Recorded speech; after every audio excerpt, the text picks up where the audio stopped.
My son brought his new girlfriend to dinner. She seemed flawless, smiling politely while admiring the crown molding of my dining room. But as we were eating, he reached under the heavy mahogany table and squeezed my hand 3 times. It was an old signal between us, a secret code we established decades ago. That simple, desperate gesture made me realize a shocking truth about our family that I never saw coming.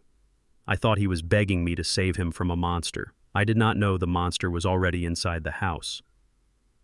My name is Augustus Wright. I am 69 years old, and I built a real estate empire with nothing but grit, sweat, and a promise to my late wife.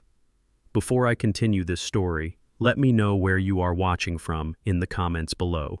Hit like and subscribe if you have ever had to protect everything you built from a threat hiding in plain sight. The atmosphere in my formal dining room was suffocating. Across from me sat Meredith, my son Kendrick's new girlfriend. She was 30, white, impeccably dressed in a tailored navy suit and wore a smile that never quite reached her eyes. She spent the first course looking around my home like an appraiser, calculating the square footage rather than a guest enjoying a meal. She took a delicate sip of her wine and placed the crystal glass down.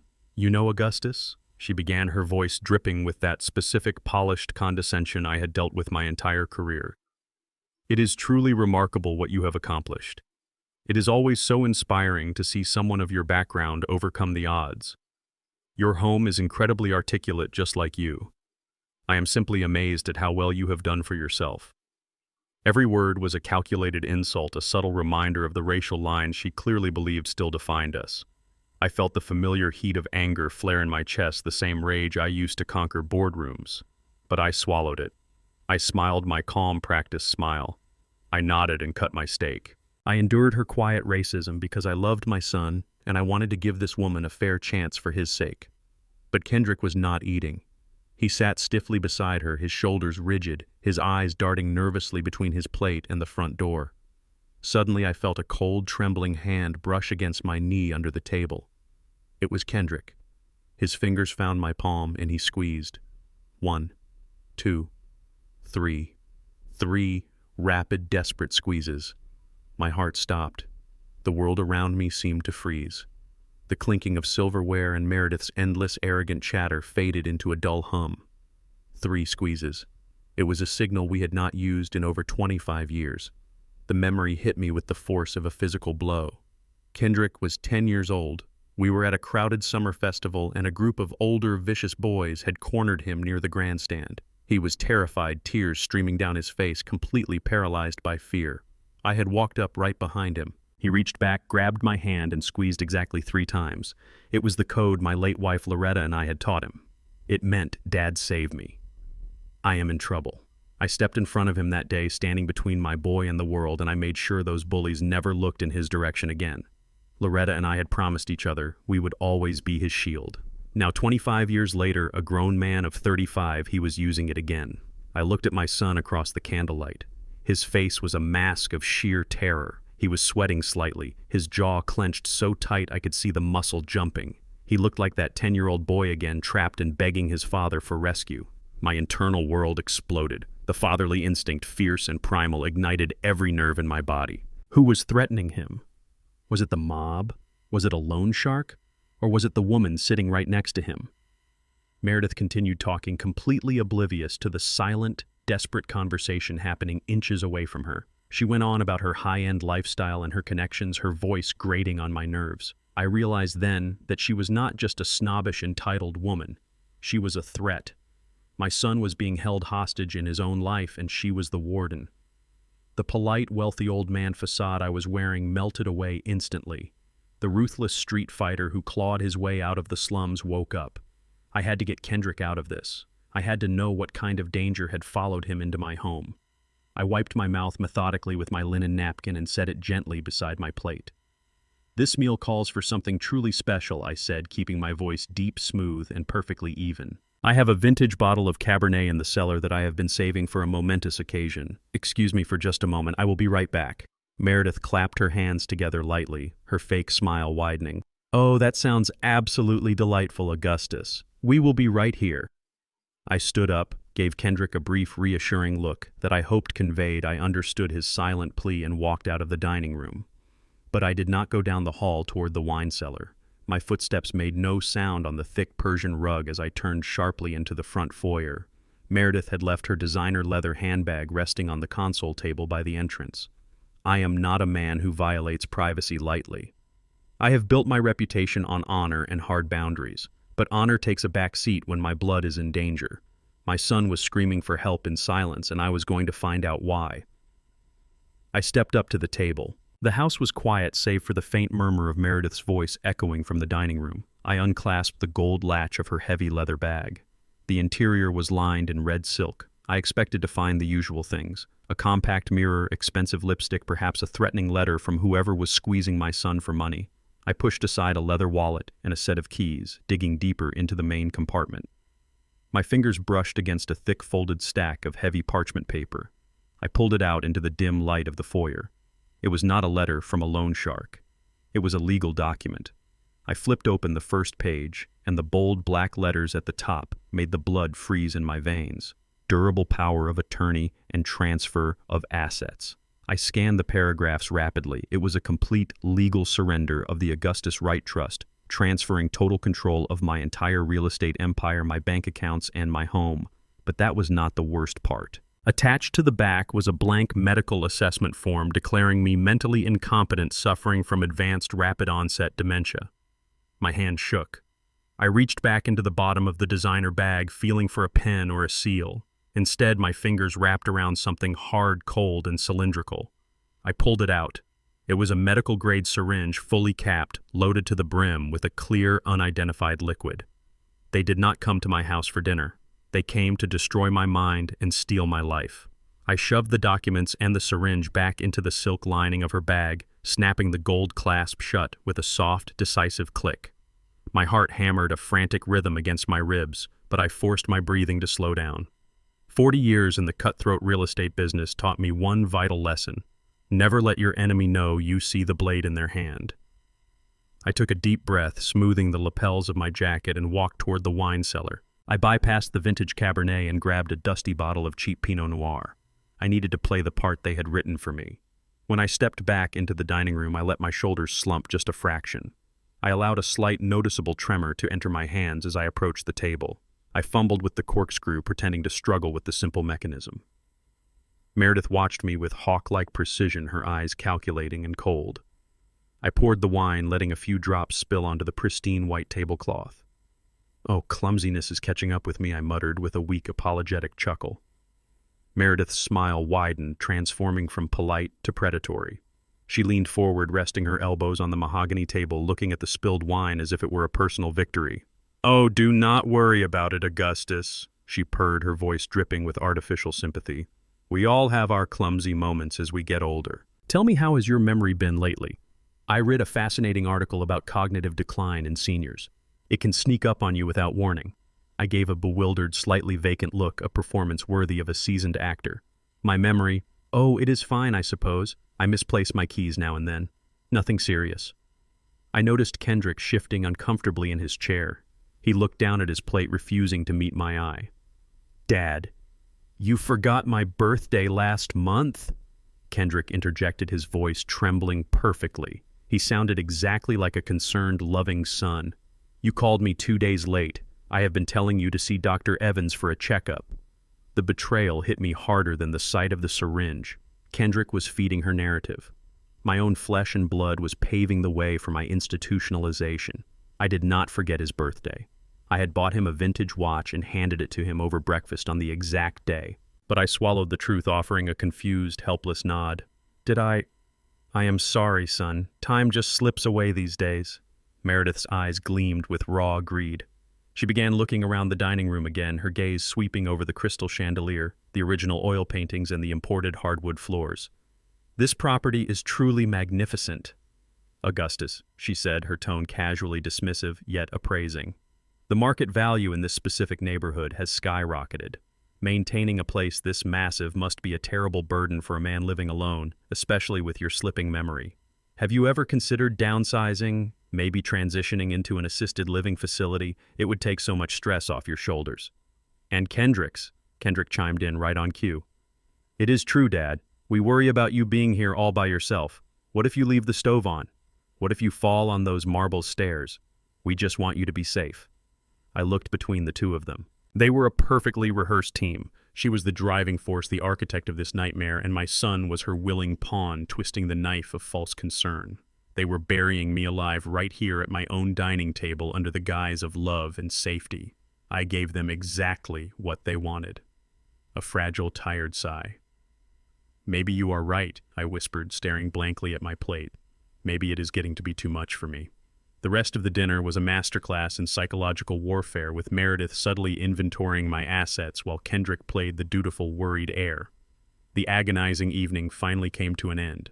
I walked them to the front door, my steps intentionally slow and shuffling. Meredith gave me a stiff, lingering hug that smelled of expensive perfume and deceit. "Take care of yourself, Augustus," she whispered near my ear, her tone laced with a chilling finality. "We will be checking in on you very soon." Kendrick hugged me next. It was a weak, cowardly embrace. I waited for another squeeze, another hidden plea for help. Nothing came. His hands were limp, his eyes focused on the floor. "I will call you tomorrow, Dad," he mumbled quickly, stepping out into the cool night air. I stood on the porch and waved as they got into Meredith's sleek black sedan.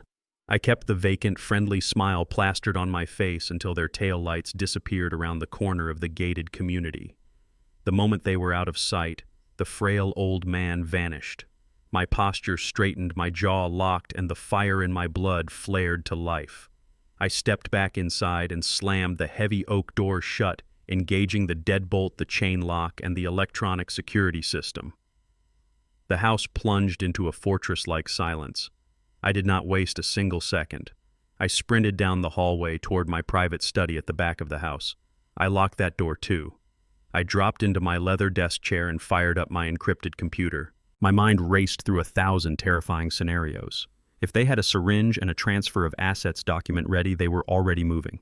They were not just planning for the future. They were executing their plan right now. I needed to see exactly how much damage had already been done. I bypassed my standard banking portals and logged directly into the secure offshore server where I kept my emergency liquid assets. This was a fail-safe account, a ghost fund designed for extreme catastrophes. Only 2 people in the world knew it existed: me and my son Kendrick. I had given him emergency access years ago just in case something ever happened to me. The encrypted dashboard loaded, casting a harsh blue light across my face. I navigated to the ghost account, my pulse hammering against my eardrums. I expected to see the solid, comforting numbers I had meticulously maintained. Instead, the screen displayed a glaring, catastrophic discrepancy. My chest tightened. I clicked on the recent transaction history.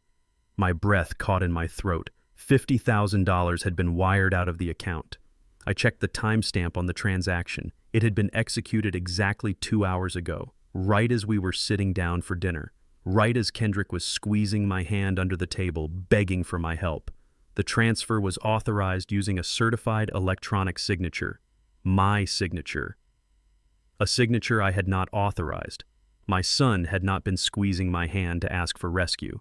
He was squeezing my hand while his girlfriend remotely drained my emergency funds.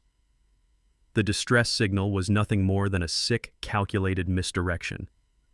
The theft was already underway, and the son I swore to protect was the one holding the gun to my head. I did not call the police. In my world, involving the authorities before you have the full picture is a fatal mistake. Instead, I picked up my secure line and dialed the only man I trusted implicitly. Vincent Hayes had been my personal attorney and closest confidant for over 30 years. We had fought brutal legal wars together to build this empire. He answered on the second ring, his voice sharp and alert despite the late hour. I told him exactly what I had found. $50,000 was gone from the ghost account, siphoned out right under my nose while I was eating steak in my own dining room. "I need you to trace that wire transfer right now, Vincent." I demanded, my tone leaving no room for debate. "Find out exactly where that money went and what authorization they used to bypass the bank's secondary security protocols." Vincent did not waste time with questions. He immediately logged into his encrypted terminal. For the next hour, the only sound in my study was the frantic clicking of my own keyboard as I initiated lockdown procedures on my other vulnerable accounts, waiting for Vincent to follow the digital blood trail. The digital clock on my desk flashed 1 a.m. when my secure line buzzed again. I snatched the receiver. "Tell me you have it," I said. "I have it. Augustus Vincent replied, but his voice was unusually grim. It is worse than a simple hack or a stolen password. The transfer was executed legally, at least on paper. I felt a cold knot tighten in my stomach. Explain that to me, Vincent. How does someone legally steal $50,000 from a blind trust? They did not use a password, Augustus. They used a medical power of attorney. Vincent paused, the silence hanging heavy over the line. A medical power of attorney specifically triggered by a physician declaration of your mental incompetence.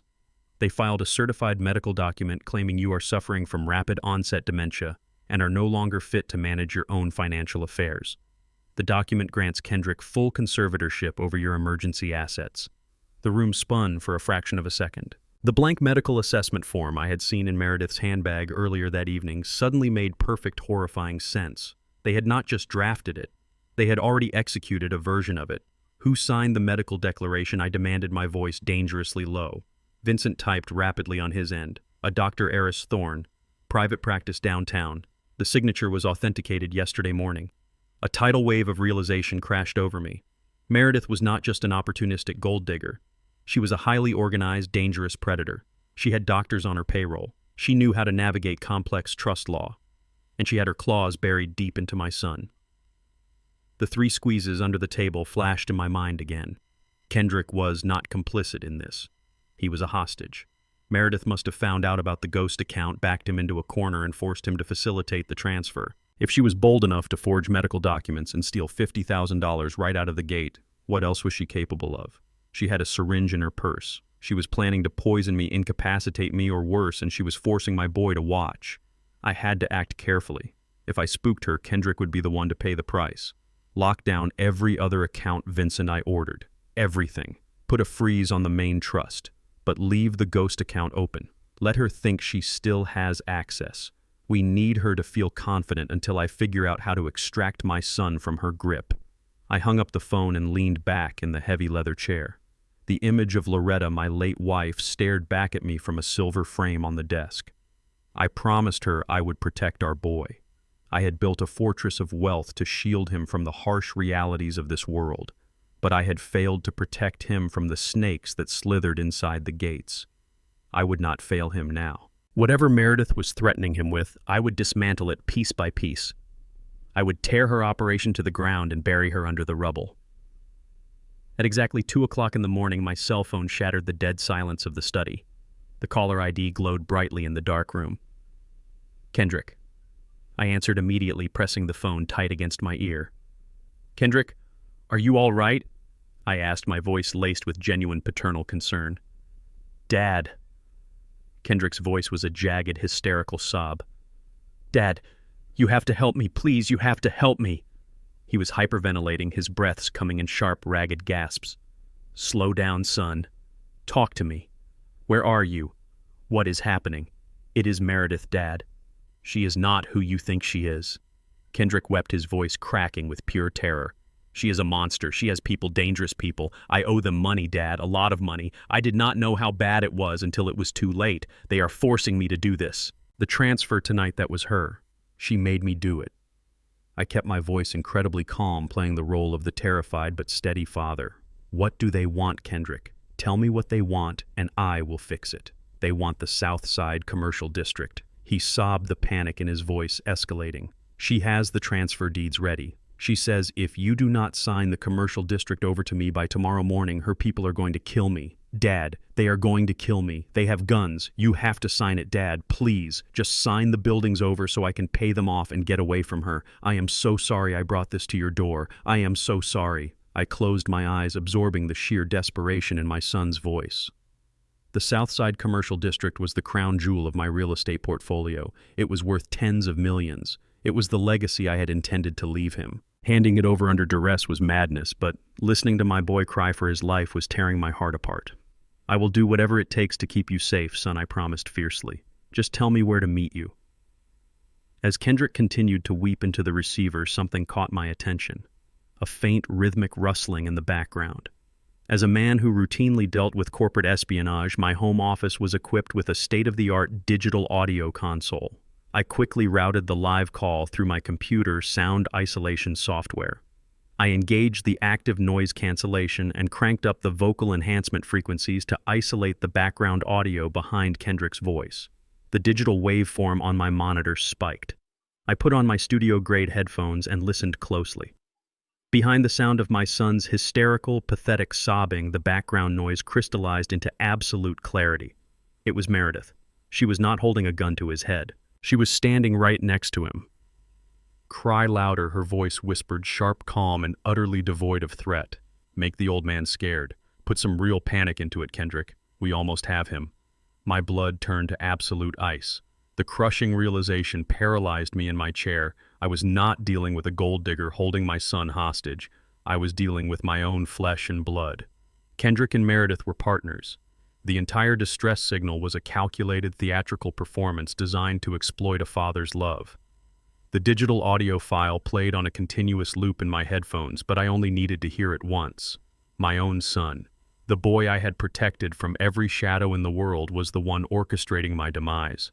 He was not a hostage trembling in the grip of a ruthless cartel.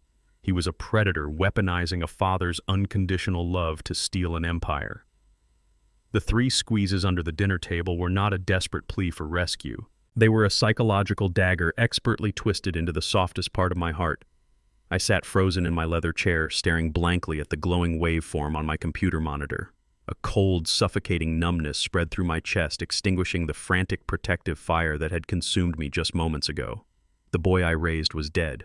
In his place stood a stranger willing to drug his father, forge medical records, and fake a hostage situation to bypass probate. Meredith was just the hired muscle, the white facade he used to make the threat believable. Kendrick was the mastermind.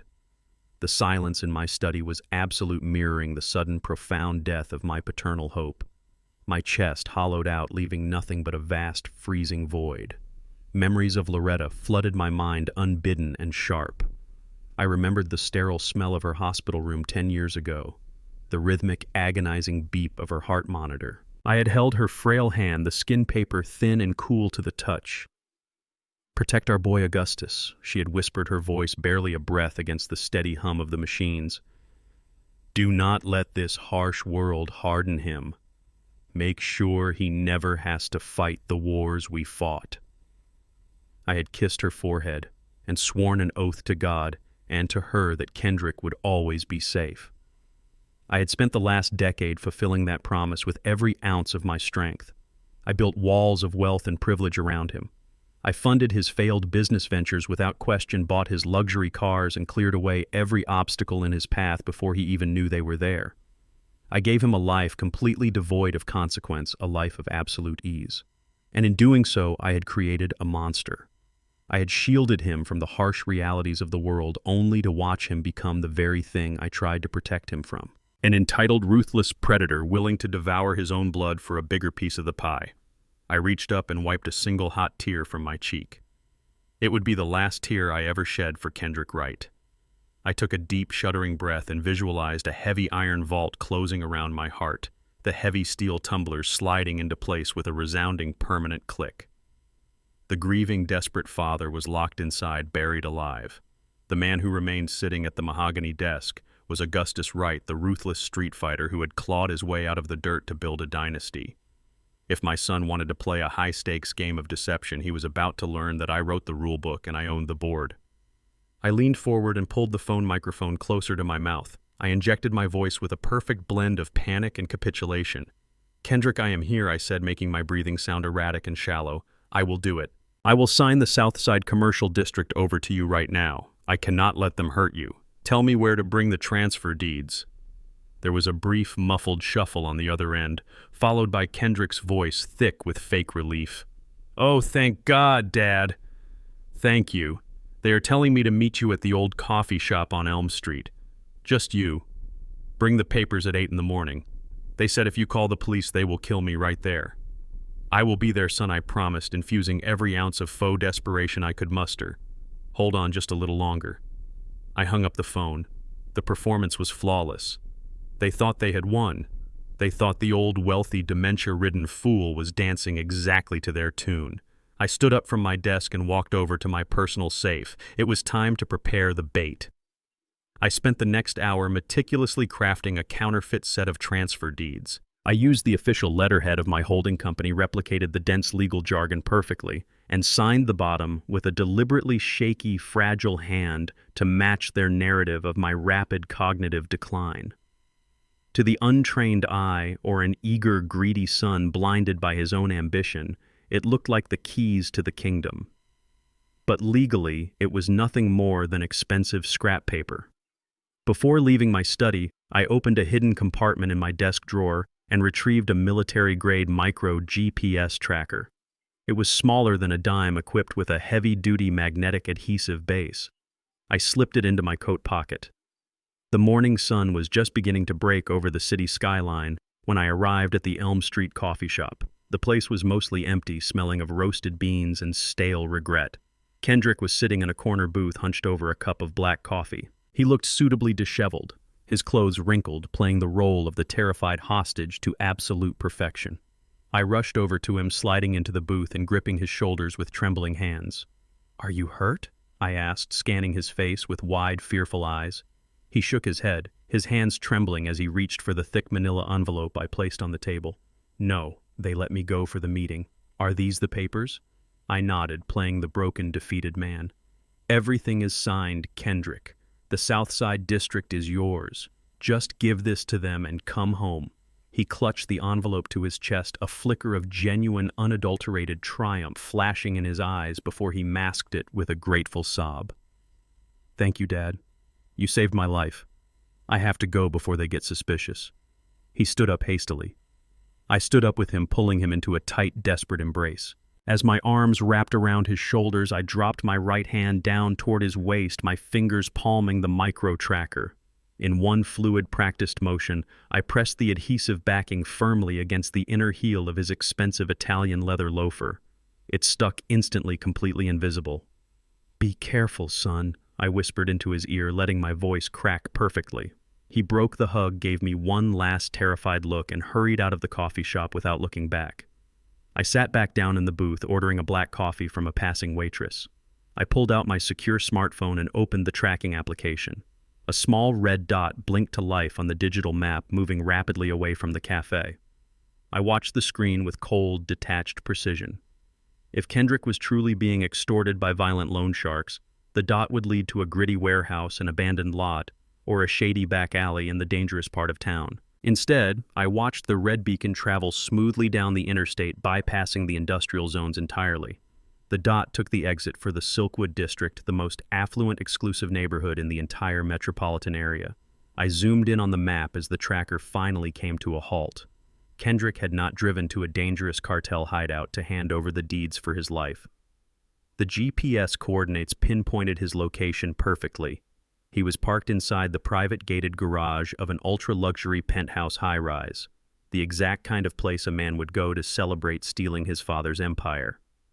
I left the coffee shop and climbed into my inconspicuous sedan. The red dot on my screen remained stationary inside the Silkwood District high-rise. I drove across town, my face a mask of cold resolve. I arrived at the towering glass and steel structure within 20 minutes. The private underground garage was secured by heavy iron gates and a biometric scanner, a fortress meant to keep the public out. But they forgot who built the foundation of this city.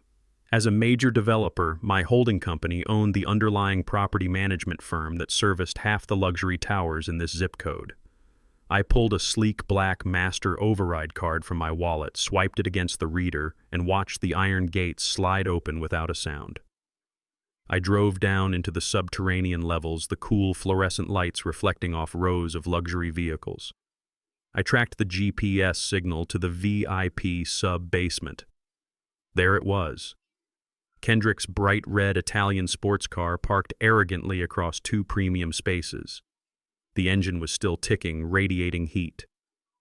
I parked my sedan 2 aisles over in the shadows and walked silently toward my son's vehicle. I approached the sleek red car.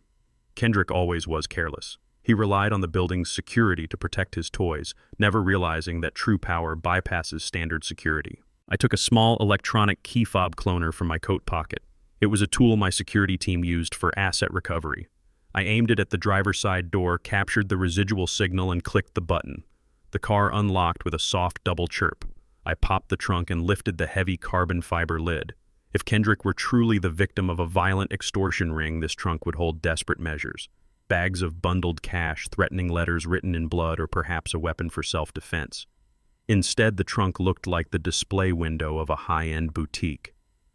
I pushed aside a custom leather golf bag and found a stack of glossy shopping bags from the most expensive retailers in the world. I pulled out a handful of crisp receipts: $5,000 for a designer handbag, $10,000 for a bespoke tailored suit.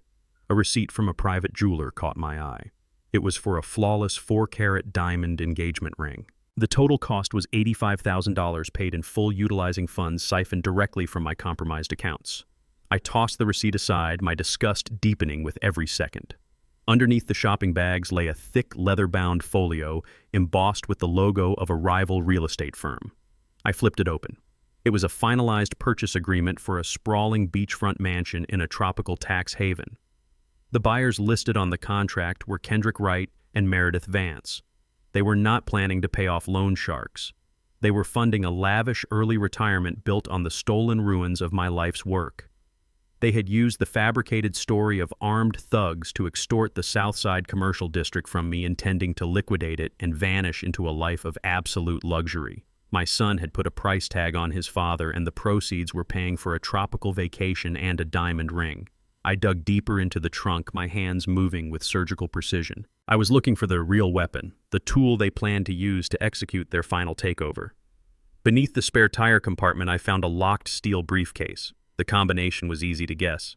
Kendrick had used the same 4 digits for everything since high school. It was his mother's birthday.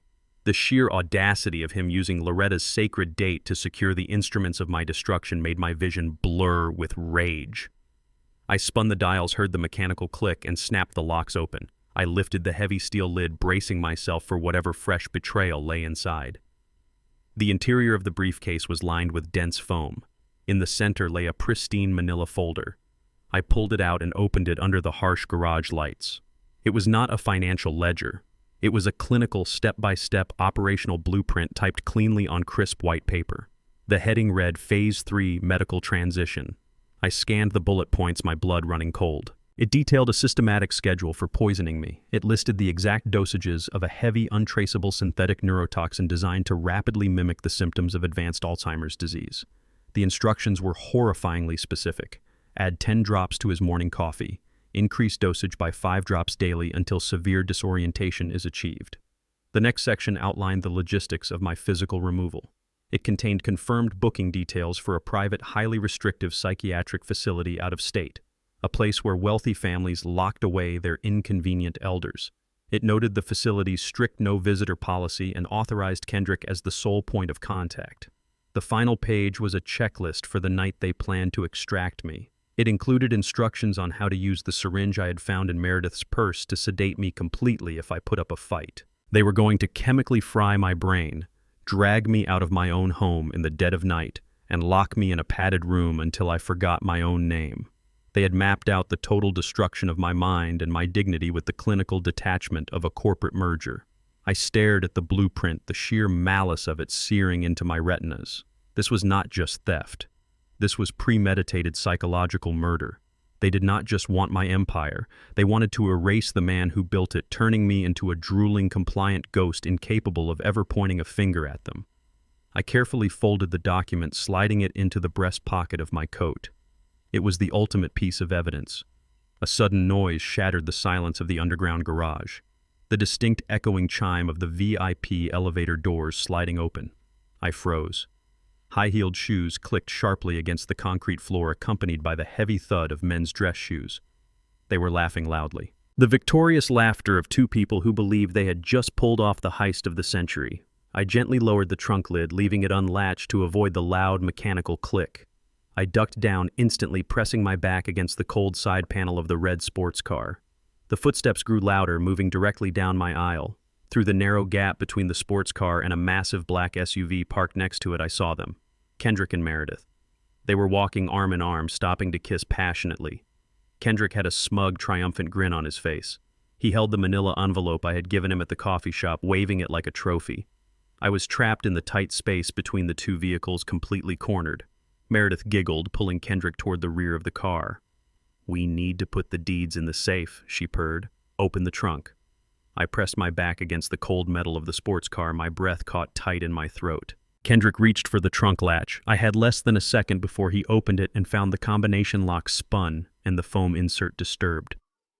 I reached into my coat pocket and pulled out my own car keys. My sedan was parked 2 aisles over in the dense shadows of the garage. I pressed the red panic button. A deafening siren erupted through the concrete cavern, the horn blaring violently and echoing off the walls. Kendrick jumped back in shock, dropping the manila envelope on the ground. Meredith gasped, spinning around to look toward the source of the noise. "What the hell is that?" Kendrick shouted over the piercing alarm.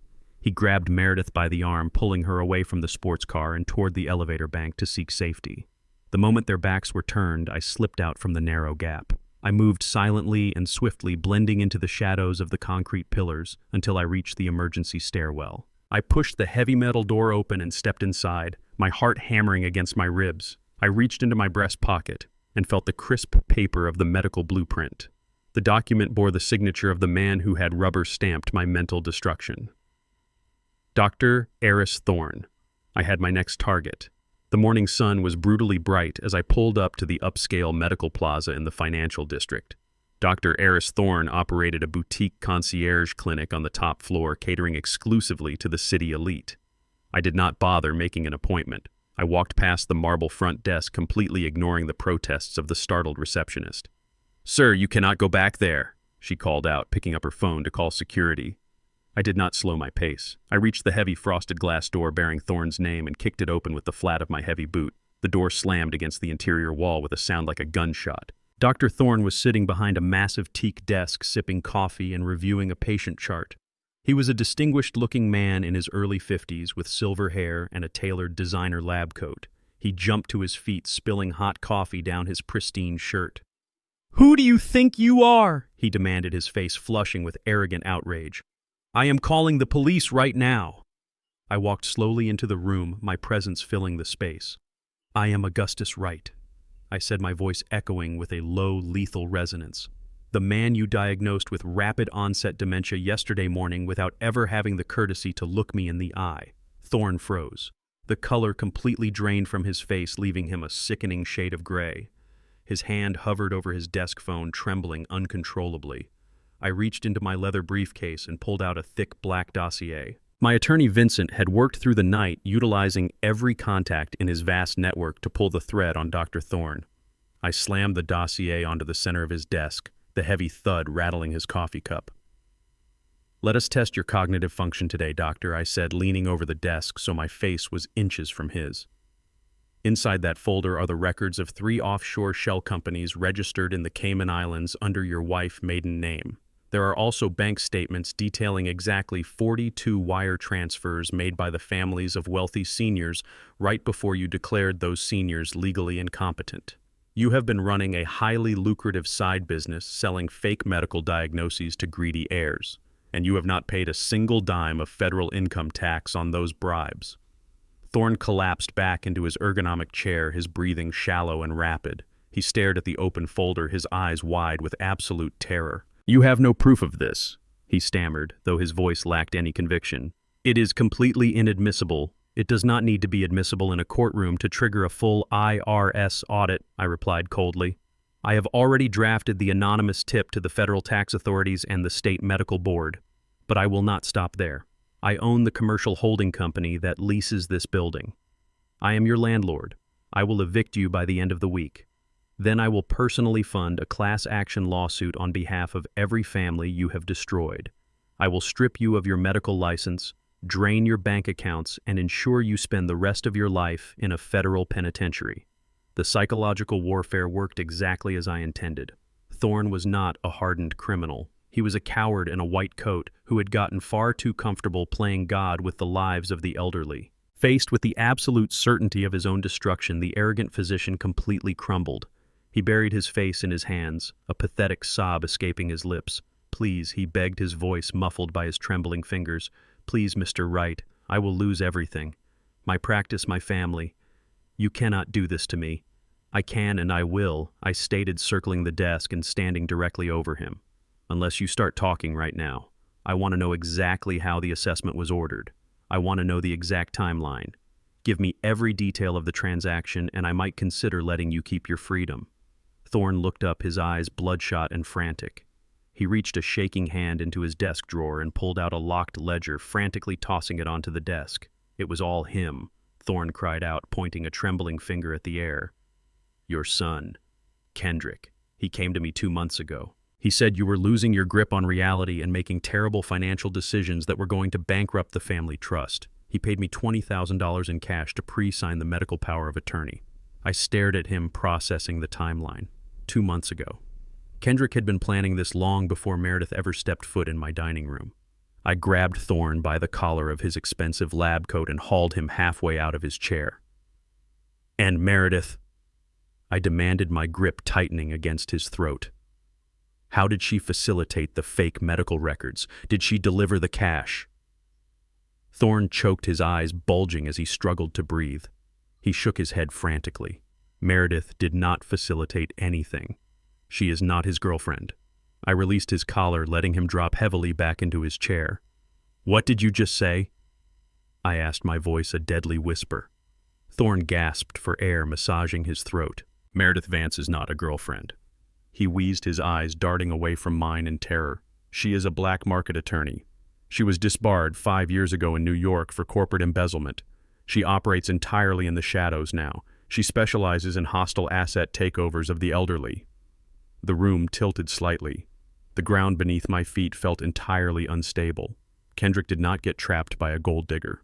Thorne continued delivering the final devastating blow to my fatherly heart. He sought her out. He hired her. He brought her in to structure the trust transfer and the medical conservatorship so it would be completely airtight against any legal challenges you tried to mount. I stared at the pathetic doctor, the sheer magnitude of my son Malice finally taking complete shape.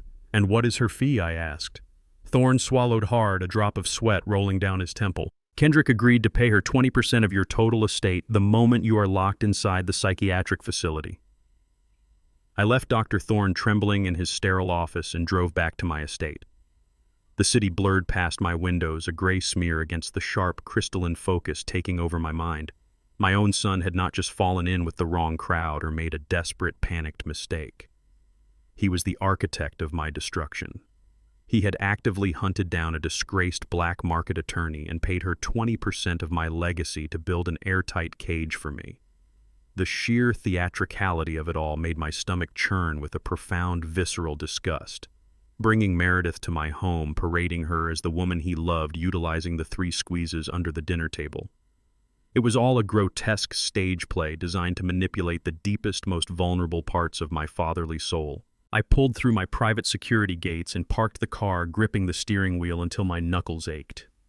The boy I had raised was completely gone, replaced by a cold, calculating parasite willing to hollow out his own father for a payout. I unlocked the front door and stepped into the suffocating silence of my home. I needed to know exactly how far his rot had spread. Building a real estate empire from the dirt up requires a certain level of necessary paranoia. You do not survive the brutal, cutthroat world of commercial property acquisition by trusting people at their word. You survive by verifying absolutely everything. Years ago, alongside the standard security system visible to any guest or contractor, I had personally installed a secondary, completely covert surveillance network throughout the estate. I had micro cameras embedded in the intricate crown molding concealed within the smoke detectors and hidden seamlessly behind the facades of my bookshelves. No one knew they existed. Not my elite security detail, not my trusted cleaning staff, and certainly not Kendrick. I walked straight into my private study, bypassing the main desktop computer, and moved a heavy Persian rug to reveal a steel floor safe. I unlocked it and powered up the standalone offline server array hidden inside. The cooling fans hummed to life in the quiet room, a steady mechanical drone. The large monitor flickered on, displaying a high-definition grid of feeds covering every square inch of my property. If Kendrick and Meredith had been choreographing this hostile takeover for months, I needed to see exactly what moves they had already made inside my walls. I pulled up the encrypted archive logs and began scrubbing through the footage from the past 7 days. I watched the mundane routines of my life play out in rapid fast-forward. the housekeeper meticulously dusting the grand foyer, myself sitting in the living room reading the morning financial papers. I adjusted the search parameters to specifically flag any movement in the house during the hours I was known to be away at the corporate office or inspecting active construction sites. I watched carefully, my eyes scanning the multiple feeds for any anomaly, any breach in my sanctuary. For the first few days, there was nothing. The house remained perfectly still and secure, but my patience is limitless when it comes to protecting my territory and discovering the truth. I kept winding the digital timeline back hour by hour, day by day. I scrutinized the silent footage with the cold, detached precision of an apex predator hunting its prey.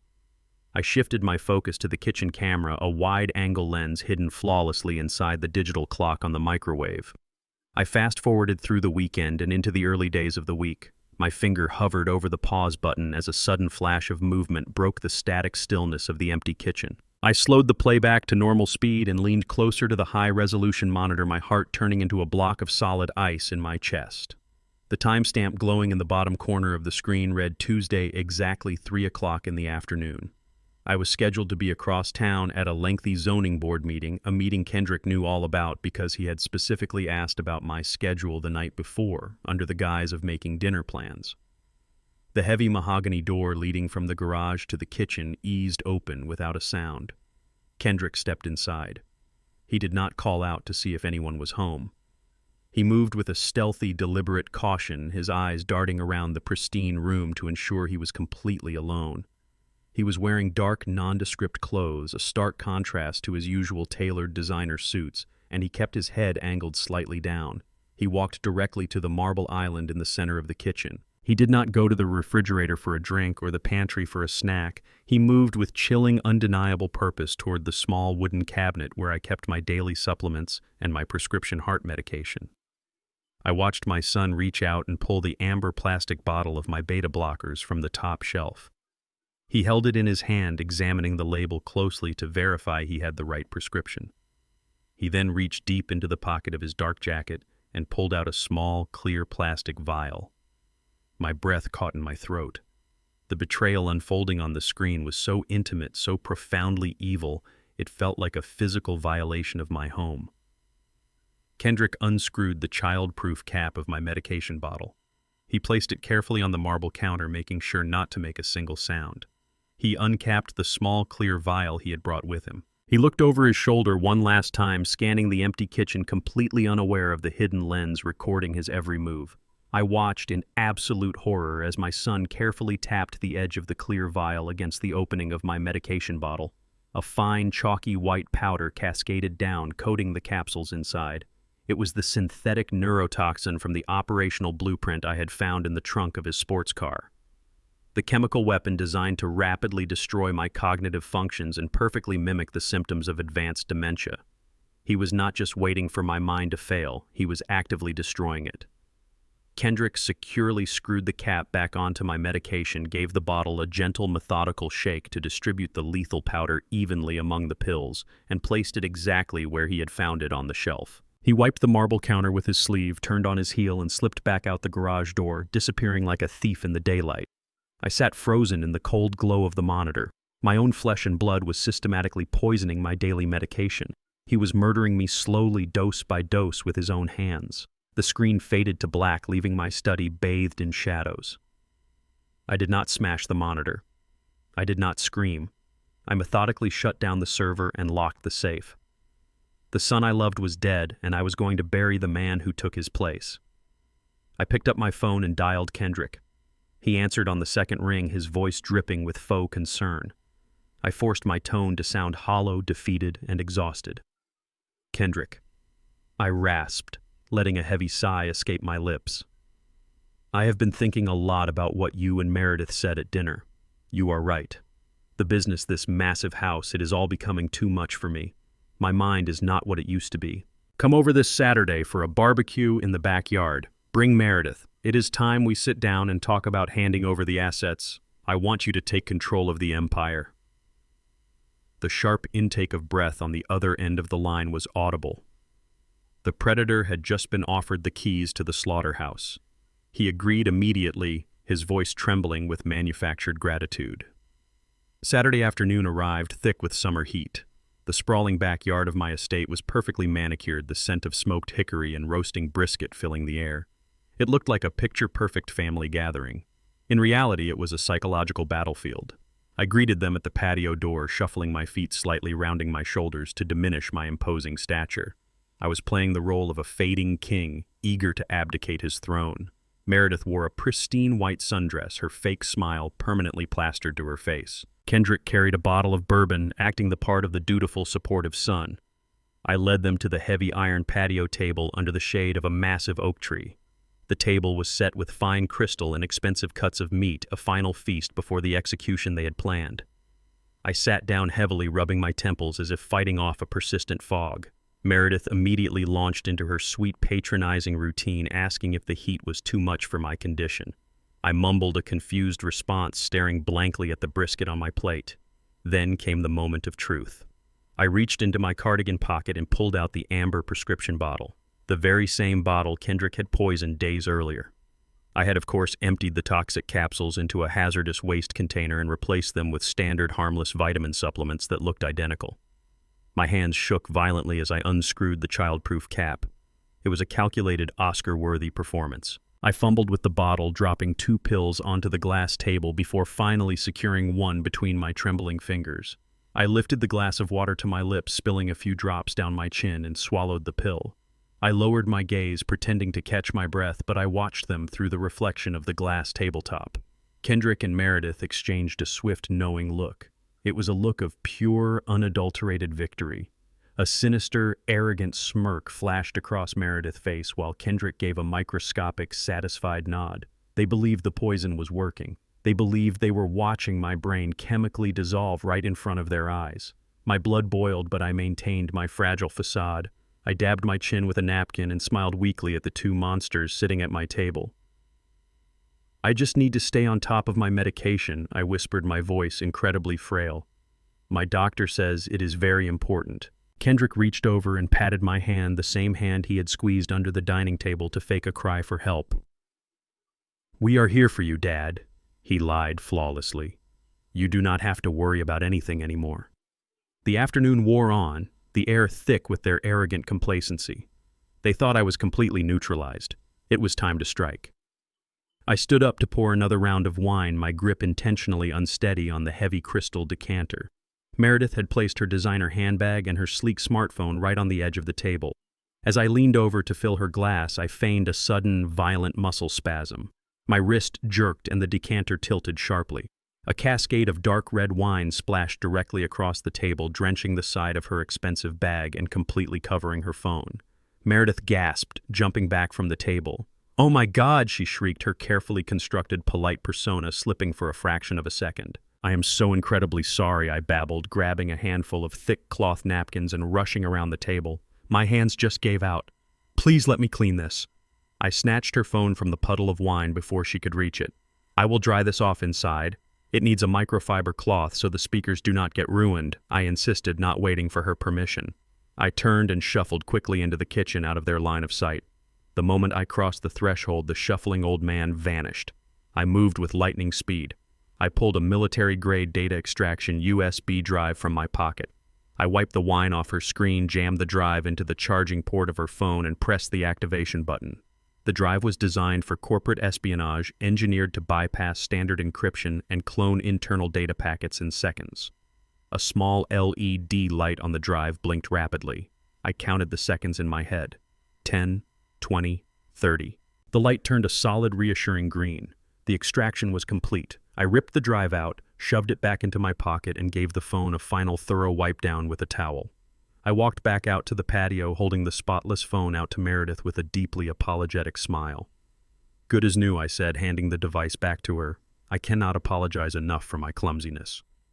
Meredith snatched the phone, forcing a tight, strained smile. "It is perfectly fine, Augustus. Accidents happen." The rest of the afternoon was a blur of empty pleasantries and fake smiles.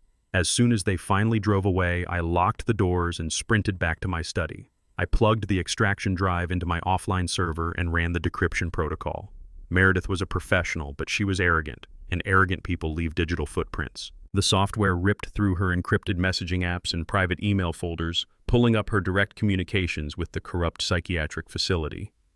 I opened the master operational thread. The words on the screen hit me with the force of a freight train. The extraction was not a vague future plan. It was completely finalized. They had booked a private medical transport team authorizing the use of physical restraints and chemical sedation. The date of execution was stamped in bold red text at the bottom of the work order. They were coming to drag me out of my own home this coming Friday at midnight. I looked at the digital calendar on my monitor. It was Tuesday evening. I had exactly 3 days to build a trap that would completely destroy them. I did not waste a single second.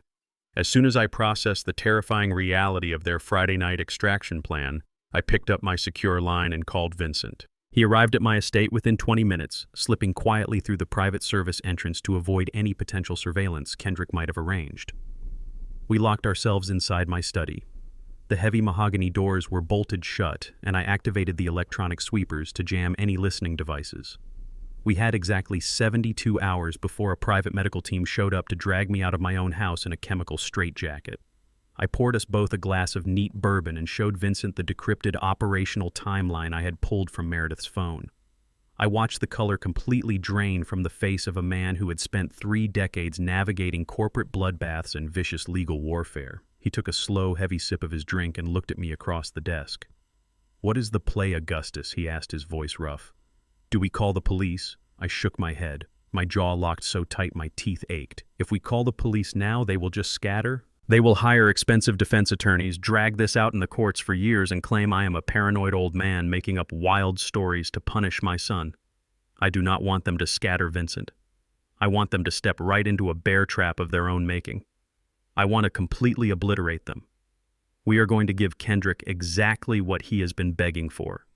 Vincent and I spent the rest of the night bathed in the harsh blue light of my computer monitors constructing a legal masterpiece. It was the ultimate Trojan horse. On the surface, the document we drafted was a total unconditional surrender of my entire real estate empire. It was a comprehensive transfer of assets and trust control, handing Kendrick 100% operational authority over my holding companies, my liquid cash, the estate, and all property deeds. It was structured specifically to look like the desperate, rushed act of a terrified father trying to pay off his son's imaginary loan sharks. We formatted it on the thickest, most official-looking parchment paper we could find. To a greedy, impatient predator like Kendrick, it was the Holy Grail. It was everything he and Meredith had been scheming for, neatly wrapped up and handed over on a silver platter. But Vincent is a legal genius, a man who knows exactly how to hide fatal landmines in the fine print. Buried deep within the dense bureaucratic jargon of the fiduciary compliance section, we planted a massive, irreversible poison pill. We tied the transfer of assets directly to a federal compliance and transparency waiver.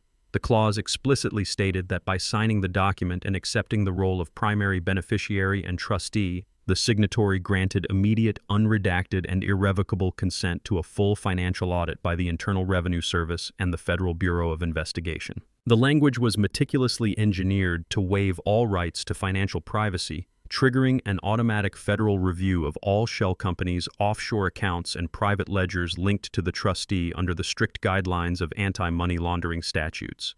Kendrick was not just a greedy, treacherous son. He was a sloppy criminal. We already knew from Dr. Thorne's ledger and my own private investigations that Kendrick had been moving stolen money through a labyrinth of shady shell corporations to fund his lavish lifestyle, his luxury cars, and his secret tropical getaway. He was neck-deep in tax evasion and wire fraud. If he signed this document, he would not be inheriting a real estate empire. He would be voluntarily opening the front door of his illicit financial life and inviting the federal government to tear his house down to the studs. He would be signing his own arrest warrant. We finished the document as the sun began to peek over the horizon, casting long, cold shadows across the study. Vincent reviewed the final pages, his eyes bloodshot but gleaming with a ruthless, icy satisfaction. "It is flawless, Augustus," he murmured, tapping the thick stack of paper. "If he puts his ink on that signature line, there is absolutely no legal maneuver on earth that can save him from federal prison." I waited until Thursday morning to cast the line. The tension in my chest was a tightly coiled spring ready to snap. I picked up my phone and called Kendrick. When he answered, I immediately launched into my performance. I let my breathing become rapid and shallow. I made my voice crack, sounding completely broken, erratic, and defeated by fear. "Kendrick, you need to come over here right now," I gasped, pitching my tone perfectly to mimic a man on the edge of a mental collapse. "Come alone.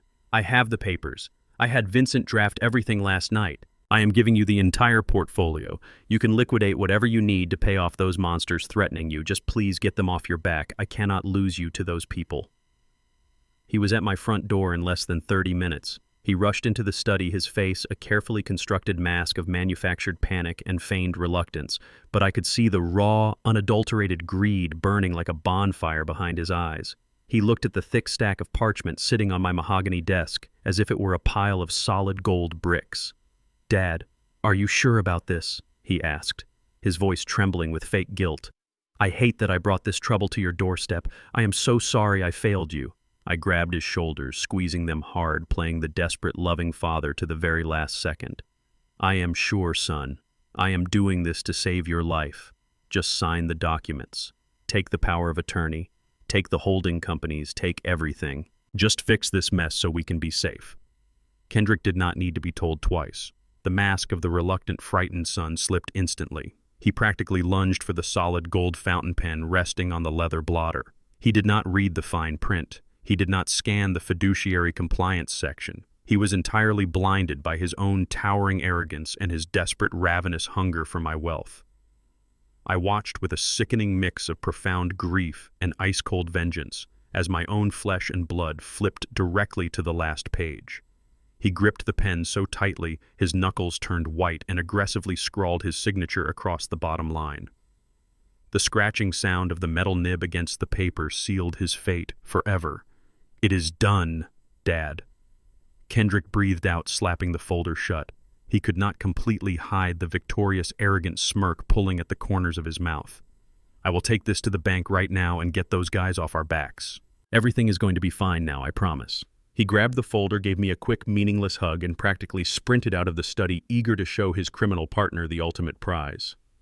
I stood motionless until I heard the heavy front door slam shut and the roar of his red sports car engine fading down the driveway. The moment he was gone, the hidden door connecting my study to the private library swung open. Vincent stepped out from the shadows, carrying a highly encrypted federal transmission tablet. He looked at me, raising a single eyebrow in silent question. I gave him a slow, deliberate nod. Vincent tapped the screen, transmitting the digitally verified copy of the signed contract directly into the secure tip portal of the Financial Crimes Enforcement Network. The ink on Kendrick's signature had barely dried, but as he sped down the highway, fully believing he was now the undisputed king of the city, an automated red alert was already flashing on the monitors of federal agents across the state. The audit was triggered. The trap had snapped shut violently and permanently right on his neck. The fallout from the poison pill was not a slow burn. It was an immediate, catastrophic detonation. Friday morning arrived with clear skies and the illusion of absolute victory for my son. I monitored his movements through the GPS tracker still firmly attached to his loafer. He did not go to the bank to pay off imaginary loan sharks. He drove straight to the luxury shopping district. He walked into an exclusive boutique to purchase a $50,000 platinum watch, a celebratory trophy for stealing my legacy. I could almost picture his arrogant grin as he handed over his black credit card. That grin vanished exactly 3 seconds later when the payment terminal flashed a bright red error message. Declined. Kendrick, fueled by entitled rage, handed the clerk a second card linked to his offshore shell company. Declined. He pulled out a third. Declined. He stormed out of the boutique and dialed his private wealth manager, screaming into the phone. The response he received must have felt like a physical blow. His accounts were not just overdrawn. They were completely frozen. Every single asset, domestic and international, had been locked down under a sweeping federal mandate from the Financial Crimes Enforcement Network. The IRS and the FBI were already tearing through his financial life. I sat in the quiet comfort of my study, a cup of hot black coffee resting on my mahogany desk. The software I had covertly installed on Meredith's phone during our barbecue was functioning flawlessly. It gave me full remote access to her microphone. I pressed the key on my console to activate the live audio feed just as her phone began ringing frantically. Kendrick was calling. When she answered, he did not offer a sweet greeting. He exploded into a blind, hysterical rage. "Meredith, "What the hell did you do?" he screamed, his voice cracking with pure panic. "My accounts are frozen. All of them. The bank said there is a federal hold on my assets. What kind of amateur paperwork did you draft for my father?" Meredith's voice remained steady, but the underlying tension was undeniable. "Kendrick, calm down. Stop yelling on an open line. I drafted an ironclad transfer of trust. It had nothing to do with federal holds. Did you alert the bank prematurely? Did you try to move a massive sum of money this morning?" "I tried to buy a watch," Kendrick roared back, pacing furiously. "I just inherited a billion-dollar real estate empire. I should be able to buy a damn watch. But the broker said the hold was initiated by a federal compliance trigger attached to the trust document I signed yesterday. You set me up. You made a mistake, and now the feds are crawling all over my offshore accounts." I listened to the venom dripping from my son's words. There is no loyalty among thieves. The moment pressure is applied, they turn on each other like starved animals. Meredith's tone shifted from managing a partner to handling a liability. "What did you sign?" "Kendrick," she demanded, the cold professional edge cutting through his hysteria. "Tell me exactly what you signed in your father's study." "I signed the transfer of assets you gave me," he yelled. "The one with the official letterhead." He handed it to me. I signed the back page and I left. I did exactly what we planned. A heavy, damning silence fell over the line. Even through the digital feed, I could feel Meredith rapidly piecing the puzzle together. "You did not read the document before putting your signature on it?" she asked, her voice dropping to a dangerous whisper. "You just blindly signed a legal contract your father handed you without having me review the final draft." He was crying, Meredith. He was terrified of the loan sharks. "I just grabbed the pen and signed it so I could get out of there." "You stupid, arrogant fool," Meredith hissed, her composure finally breaking. "Your father is not terrified. He is not losing his mind. He played you. He layered a federal audit trigger into that contract, and you just invited the IRS to rip apart every illegal shell company you have been using to hide your money." Kendrick continued to scream, demanding she fix it, threatening to drag her down with him if he went to prison. But Meredith was no longer listening to him. She was a survivalist. She recognized a sinking ship, and she had no intention of drowning with a careless, greedy amateur. "Fix this, Meredith," Kendrick shouted, his voice echoing in the background. "You promised me this was foolproof. We are supposed to be finalizing the psychiatric extraction tonight." Meredith ended the call abruptly, cutting off his frantic pleading. I listened to the ambient noise coming through her microphone. I heard the distinct sound of a closet door opening, followed by the heavy zipper of a travel bag. She was packing. She knew the federal agents were already digging into Kendrick finances, which meant they were only hours away from finding her name on the beachfront property documents and the illegal wire transfers. She needed an exit strategy, and she needed cash fast. I heard her pacing across hardwood floors, her breathing shallow and rapid. She was calculating her odds. Kendrick had nothing left to offer. His assets were frozen, and his freedom was rapidly expiring. But Meredith possessed one final valuable piece of leverage. She had documented evidence of Kendrick crimes. She had been keeping insurance. I leaned back in my chair, steepling my fingers. I knew exactly what she was going to do next. Predators like Meredith only care about one thing: self-preservation. And the only person left on the board with the power and the liquid capital to facilitate her escape was the man she had been trying to destroy. My private cell phone vibrated on the desk. The caller ID displayed an unknown number. I let it ring 3 times before picking it up. I did not say a word.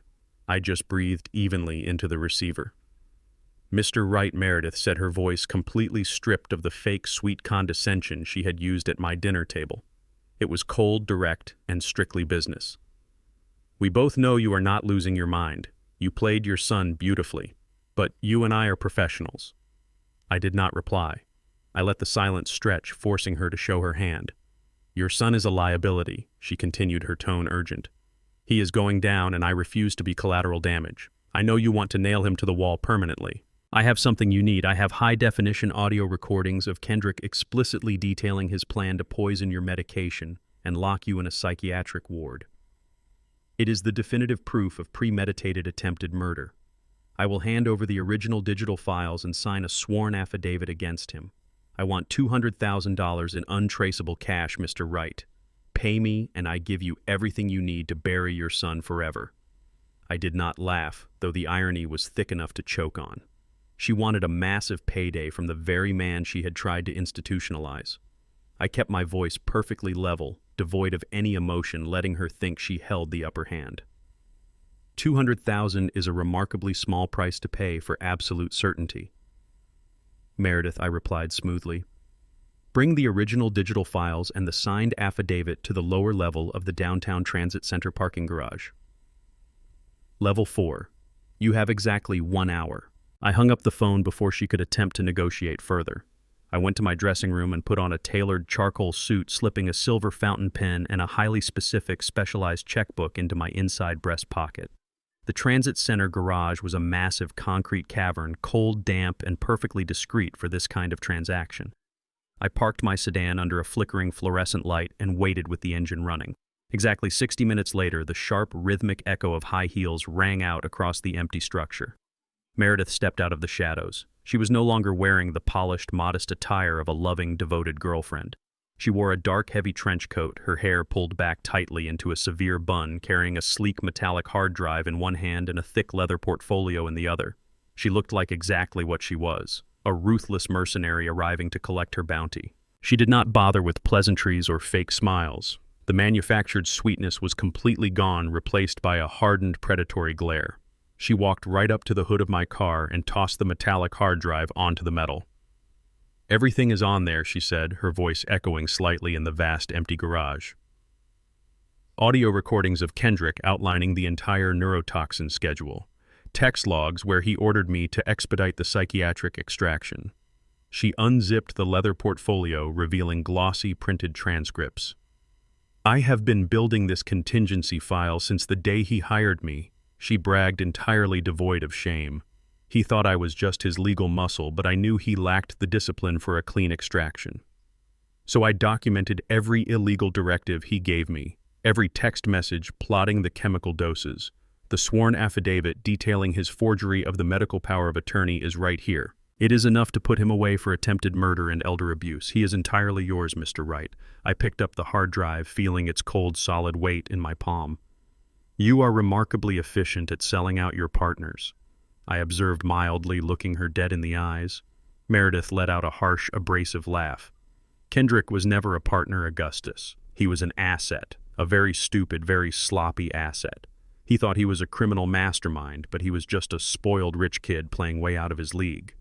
The moment he blindly signed that transfer document without letting me review the final draft, he became a massive liability. I do not go down with sinking ships, and I certainly do not go to federal prison for a man who cannot even manage a simple hostile takeover without leaving a massive audit trail. Her utter lack of loyalty was staggering but perfectly aligned with the profile of a disbarred black market attorney. She was a scavenger, eager to pick the meat off the bones of whatever carcass she could find. He trusted you, I stated simply to measure her reaction. He trusted my utility, she countered sharply. Now I am trusting yours.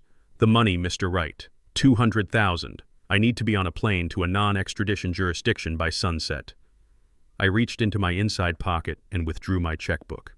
I uncapped my silver fountain pen. You asked for untraceable cash on the phone, I said, pausing with the gold nib hovering over the paper. But a withdrawal of $200,000 in physical currency requires a 48-hour security notice at any major financial institution. You do not have 48 hours, Meredith. The FBI is already expanding the freeze on Kendrick's network. Panic flashed across her eyes for a fraction of a second. Then write me a certified cashier check from your primary holding trust, she demanded. I can cash it at the central branch immediately before the federal freeze widens. I nodded slowly, playing the part of the compliant, desperate buyer. I filled out the check, writing her name with meticulous precision, and signed the bottom. I tore the crisp piece of paper from the booklet and handed it to her. She snatched it from my fingers, examining the signature and the routing numbers with a greedy, feverish intensity. She did not even say goodbye. She turned on her heel and practically sprinted toward the stairwell, her heels clacking wildly against the concrete. She truly thought she had outsmarted everyone. I watched her disappear into the dark stairwell, a cold, satisfied smile finally breaking across my face. I got back into my car and picked up my secure phone, dialing Vincent. The transaction is complete, I told him, putting the car into gear. She took the bait without hesitation. She is heading to the central branch right now. Meredith was incredibly fast-driven by the pure, unadulterated terror of federal prison. She drove her black sedan recklessly through the downtown traffic, gripping the steering wheel with white knuckles, her eyes darting to the rearview mirror every few seconds. She was convinced she was the smartest person in the city. She had secured the damning evidence, extorted the billionaire, and was minutes away from a clean, wealthy getaway. She parked illegally right in front of the towering glass facade of the central bank, not caring about the immediate consequences. She just needed the liquid cash. She burst through the revolving doors, her trench coat flaring out behind her, marching directly to the high-net-worth priority teller lane. She bypassed a line of regular customers, slamming the check I had just written her onto the polished marble counter. "I need this cashed immediately," she demanded, her voice tight, breathless, and commanding. "Large bills, $100 denominations. Do not delay." The teller, a seasoned professional, looked at the astronomical sum on the check, then looked up at Meredith's frantic, sweating face. Inside the bank, the air conditioning was freezing, but a heavy bead of sweat rolled down the side of Meredith's temple. "Of course, ma'am," the teller said calmly. "Let me just run this through our priority verification system." Meredith tapped her manicured fingernails aggressively against the marble counter, constantly looking over her shoulder at the entrance. She thought she was beating the clock. She believed that because the check was drawn from an account bearing my personal signature, it was completely insulated from Kendrick's ongoing federal audit. She was severely, fatally mistaken. What Meredith did not know was that the specific checkbook I used in the parking garage was not linked to my primary secure holding trust. It was linked directly to one of the highly compromised shell companies Kendrick had aggressively attempted to absorb the day before, the exact same trust fund that Kendrick's blind signature had legally exposed to the Financial Crimes Enforcement Network. The account was not just frozen.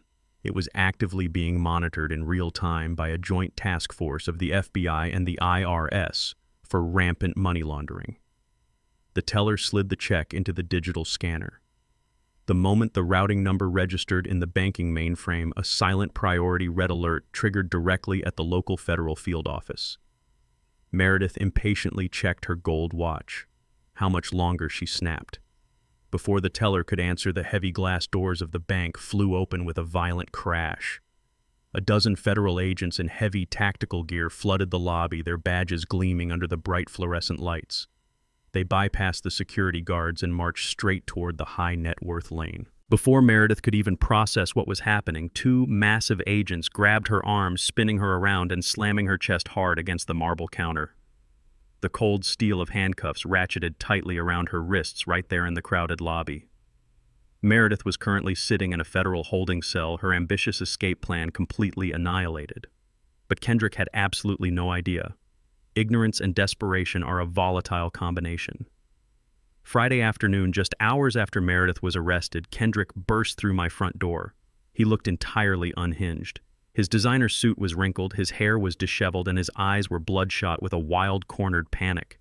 His federal asset freeze had cut him off from every dime he thought he owned. He was drowning, and he needed liquid cash immediately. He grabbed me by the arm, his grip bruising and aggressive, entirely abandoning the loving son facade. "We are leaving right now," he barked, pulling me toward the door. "I have a buyer for the Westcliff mansion. They are offering $5 million in cash today, no questions asked. We are going to the notary office downtown, and you are going to sign the immediate transfer of deed." I played the frail, compliant old man, perfectly stumbling slightly as he shoved me into the passenger seat of his car. Let him think he was in control. Let him drive us straight to the execution block. The private notary office was located in a nondescript building on the edge of the commercial district. Kendrick had clearly arranged this meeting in a desperate hurry, bypassing my usual legal channels. He dragged me into a small, windowless conference room. A nervous-looking notary public placed a stack of expedited property transfer deeds on the table and quickly excused himself to make copies of our identification, leaving the two of us completely alone. The heavy wooden door clicked shut. The moment we were isolated, the last remaining shred of Kendrick's dutiful son persona disintegrated entirely. He did not bother shedding fake tears. He did not try to manipulate my emotions with stories of dangerous loan sharks or pleading for his life. He slammed his palms flat onto the table, leaning over me with a look of pure, unadulterated malice. His face was twisted into a grotesque mask of greed and rage. "Pick up the pen, old man," he commanded, his voice a venomous hiss that echoed in the small room. "Sign the papers right now." I looked up at him, maintaining my wide-eyed, confused expression. "Kendrick, I do not understand, I stammered, letting my hand shake violently. Why are we selling the Westcliff property? We do not need to do this. I already gave you the holding companies. His fist slammed against the table, rattling the pen. The holding companies are locked in a bureaucratic nightmare because of your outdated legal structuring, he snarled, completely oblivious to the fact that the federal government was currently dismantling his life. I need cash today. This buyer is waiting for the deed, and I am not leaving this room until I have the wire transfer confirmation. Pick up the damn pen. I shrank back into my chair, playing the terrified victim. But what about your safety? I whimpered. What about the men threatening you? Kendrick let out a sharp, cruel laugh. It was a sound devoid of any humanity. There are no men threatening me, you senile old fool. The only threat to you in this room is me. He leaned in closer, his breath hot against my face, his eyes cold and dead. I know you are losing your mind. I know you are slipping away. So let me make this incredibly simple for you. Sign the deed right now, or the special medicine I have been mixing into your daily pills is going to get a massive upgrade. You think you are confused now. Refuse to sign this, and tomorrow I will double the dose. By Sunday, you will not even remember your own name. You will be locked in a padded room drooling on yourself, and I will take everything anyway. Save yourself the misery and sign it. I looked at the heavy gold pen resting on the table. I looked at the transfer deeds that would hand over a $5 million property to this monster. Then I looked up at my son. The violent trembling in my hands vanished instantly. My slumped shoulders straightened, and I sat up to my full imposing height. The facade of the fragile, dementia-ridden old man evaporated into thin air, replaced by the ruthless, calculating predator who had built a city from the ground up. I did not reach for the pen. Instead, a slow, icy smile spread across my face. Kendrick faltered. He blinked, clearly confused by the sudden, terrifying shift in my demeanor. The predatory confidence in his eyes flickered, replaced by a sudden spark of uncertainty. Sign it, he repeated, though his voice lacked its previous venomous authority. I reached inside the breast pocket of my tailored suit jacket. I did not pull out my reading glasses. I pulled out a thick, legally binding document bearing the official seal of the state Supreme Court. I tossed it onto the table, sliding it directly over the fraudulent transfer deeds. "What is this?" Kendrick demanded, his voice pitching higher. That I replied, my voice deep, resonant, and entirely devoid of fear, is a permanent federal injunction and comprehensive asset freeze. It legally prohibits the sale, transfer, or liquidation of any property under the Augustus Wright Trust. Even if I wanted to sign your pathetic little document, Kendrick, I am legally barred from doing so. You cannot sell the Westcliff mansion. You cannot access the bank accounts. You cannot buy a platinum watch. You have absolutely nothing. Kendrick stared at this court order, his face draining of all color as the catastrophic reality of his situation began to sink in. "But the medicine," he stammered, taking a step back. "I watched you take it. You took the pills. I took vitamin C supplements." I corrected him, my tone dripping with absolute disdain. "I saw you poison my bottle on the hidden kitchen cameras 3 days ago, Kendrick. I heard your recordings with Meredith. I have the files from her hard drive. I know about the fake psychiatric ward. I know about everything." Kendrick backed away from the table, his mouth opening and closing like a suffocating fish. The arrogant mastermind had been completely dismantled, reduced to a terrified, cornered animal. He looked frantically toward the exit, his survival instinct finally overriding his greed. He spun around, reaching for the brass handle of the heavy wooden door. Before his fingers could even brush the metal, the door burst open with tremendous force. Kendrick stumbled backward, crashing into the conference table. My attorney, Vincent Hayes, stepped into the room. His face was set in a mask of grim, absolute satisfaction. Flanking him on either side were 2 uniformed police officers, their hands resting firmly on their utility belts. Kendrick Wright, one of the officers, announced, his voice booming with undeniable, terrifying authority. "You are under arrest for the suspected attempted murder of Augustus Wright, felony elder abuse, and massive financial fraud." The officer stepped forward, grabbing Kendrick roughly by the shoulder and forcing his arms behind his back. The cold, heavy sound of steel handcuffs ratcheting tightly around my son's wrists echoed loudly in the small room. Kendrick did not stay in that holding cell for long. A man fueled by sheer panic and absolute entitlement will always find a way to delay his reckoning. Because his bank accounts were entirely frozen by the federal government, he could not afford a standard bail bondsman. Instead, he made the most catastrophic decision of his life. He reached out to the very people he had previously used as a fictitious excuse to manipulate me. He contacted actual underground loan sharks. He borrowed a massive sum of unrecorded street cash at a lethal, unforgiving interest rate just to secure his temporary release pending trial. Stepping out of the precinct, he was no longer just a disgraced son facing severe federal charges. He was a dead man walking owing money to violent criminals who did not negotiate or accept apologies. The overwhelming pressure fractured whatever fragile sanity he had left. He was a cornered animal entirely stripped of his wealth, his reputation, and his impending freedom. With his back pressed firmly against the wall, his manufactured sophistication evaporated into thin air. He reverted to raw, visceral desperation, convinced that he could still salvage his stolen fortune through sheer brute force. The digital clock in my living room glowed 3 a.m. I sat in my favorite armchair, completely enveloped in the darkness of the house. The heavy, peaceful silence was suddenly shattered by the deafening sound of breaking glass. The heavy French doors leading from the patio exploded inward, raining jagged shards across the imported hardwood floor. Kendrick stepped through the ruined frame. He looked entirely deranged. His expensive, tailored shirt was torn and heavily stained with sweat. His eyes were wide, bloodshot, and completely devoid of human reason. He did not skulk in the shadows like he did when he poisoned my medication. He stomped into the room like a ruthless marauder. He grabbed a priceless antique porcelain vase from the console table and hurled it against the brick fireplace, smashing it into 1,000 pieces. I remained perfectly still in my armchair, watching the destruction with a cold, detached silence. My stillness only fueled his raging insanity. He grabbed a heavy bronze sculpture and brought it down hard on the glass coffee table, shattering the thick surface into a spiderweb of violent cracks. He turned to face me, his chest heaving, his face twisted into a mask of pure, unadulterated hatred. "You did this to me," he screamed, his voice echoing violently through the cavernous room. "You orchestrated this entire nightmare. You have a multi-billion-dollar empire, and you made me live like a common hired worker. You made me beg for scraps while you sat on your throne." His resentment poured out of him in a toxic, venomous flood. He marched closer, kicking aside the broken glass with his heavy shoes. "I am your flesh and blood," he roared, pointing a trembling finger at my chest. "I was supposed to inherit the kingdom automatically, but you treated me like an employee. You made me earn my position. You forced me to prove my worth while other sons were handed the keys to their family estates without question. You never respected me. You never saw me as your equal. You made me hate you." He picked up a framed photograph of Loretta and hurled it across the room, the glass shattering against the far wall. "You deserve exactly what I tried to do to you," he hissed, his face now inches from mine.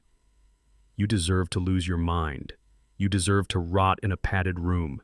You took everything from me, and now I am taking it back by force." Kendrick reached into his ruined shirt pocket and pulled out a crumpled, heavily folded document. I recognized the dense legal formatting immediately.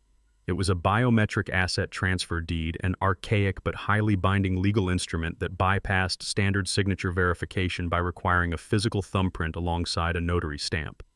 He also produced a small, round ink pad, his hands shaking violently with adrenaline. "The federal freeze might stop a wire transfer, but a biometric surrender of the physical estate deeds gives me immediate leverage," he growled, slamming the document onto the armrest of my chair. He pressed his thumb into the ink pad, staring at me with a lethal, psychotic intensity. "You are going to press your thumb right here," he commanded. "If you do not, I swear to God I will break your neck right now." I looked at him, my expression completely flat. "I will not give you a single dime," I said, my voice steady and unwavering. The quiet refusal snapped the last remaining thread of his restraint. Kendrick lunged forward with a primal, guttural roar. His heavy hands clamped violently around my throat, his thumbs pressing incredibly hard into my windpipe. The sheer force of his physical assault knocked my head back against the leather chair. He choked me, cutting off my air supply instantly. I grabbed his wrists, struggling just enough to register the severity of his attack. "Press your thumb on the paper," he screamed, his spittle hitting my face. "Do it!"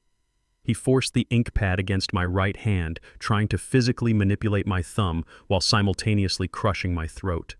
The lack of oxygen made my vision blur around the edges, but I kept my grip firm, refusing to yield to his violent coercion. I felt the pure malice radiating from his grip. This was the ultimate betrayal, the final terrifying transformation from a greedy heir to a literal remorseless murderer. He was squeezing the life out of the man who gave him life. I dug my nails into his forearms, feeling the dark edges of consciousness closing in. Suddenly, a blinding, brilliant light flooded the entire living room. A bank of high-intensity industrial spotlights previously hidden in the recessed ceiling coves blazed to life, turning the pitch-black room into a brightly illuminated stage. Kendrick froze instantly. He recoiled, dropping the ink pad and releasing his death grip on my throat. I coughed violently, dragging fresh air into my burning lungs as I pushed his chest away. Kendrick spun around, holding a hand up to shield his eyes from the blinding glare. As his vision adjusted, the deep shadows at the far end of the room dissolved completely. Sitting in a long row of leather chairs were 12 people. Vincent Hayes sat in the center. Flanking him were 2 senior police inspectors from the Major Crimes Division, their badges reflecting the bright light. And seated perfectly still on either side of the authorities was the entire voting board of directors for the Augustus Wright Trust. The most powerful financial minds in the city had sat in absolute silence for the last hour. They had watched the broken glass fall, they had heard the vicious, hateful confession, and they had just witnessed my son attempt to strangle me to death.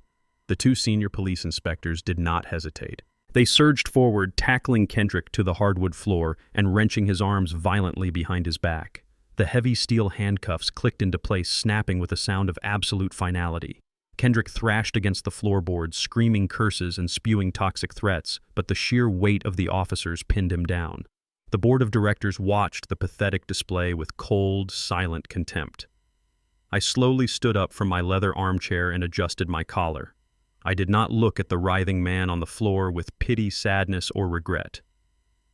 The final microscopic shred of paternal love I held for him had died the moment his hands tightened around my windpipe. I felt nothing but the icy, calculated focus of a CEO executing a hostile corporate dismantling. Kendrick was no longer my son. He was a deeply flawed liability, a cancerous growth on my legacy that required immediate surgical removal. I looked across the room and gave Vincent a single decisive nod. The legal annihilation of Kendrick Wright had officially begun. I wanted him stripped down to the molecular level. I wanted him to understand the true definition of nothingness. Kendrick, fueled by an arrogant delusion that the legal system could still be manipulated, managed to secure his temporary release by the following afternoon. He exhausted the absolute last reserves of the illicit street cash he had borrowed from the underground lenders to post an exorbitant emergency bail. He thought he could retreat to his luxury Silkwood District penthouse, regroup his thoughts, and fence his collection of high-end watches and designer artwork to fund his escape. He was catastrophically mistaken. When his cab pulled up to the towering glass and steel high-rise, he was met with a scene of total, highly organized devastation. The front circular driveway was occupied by 2 heavy-duty flatbed tow trucks. A team of mechanics was currently securing his bright red Italian sports car and his luxury black SUV to the steel ramps with heavy chains. Standing directly in front of the revolving glass doors were Vincent Hayes and a squad of uniformed county sheriffs.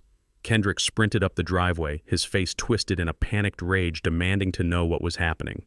Vincent calmly stepped forward, holding a thick stack of court-validated eviction and asset seizure notices.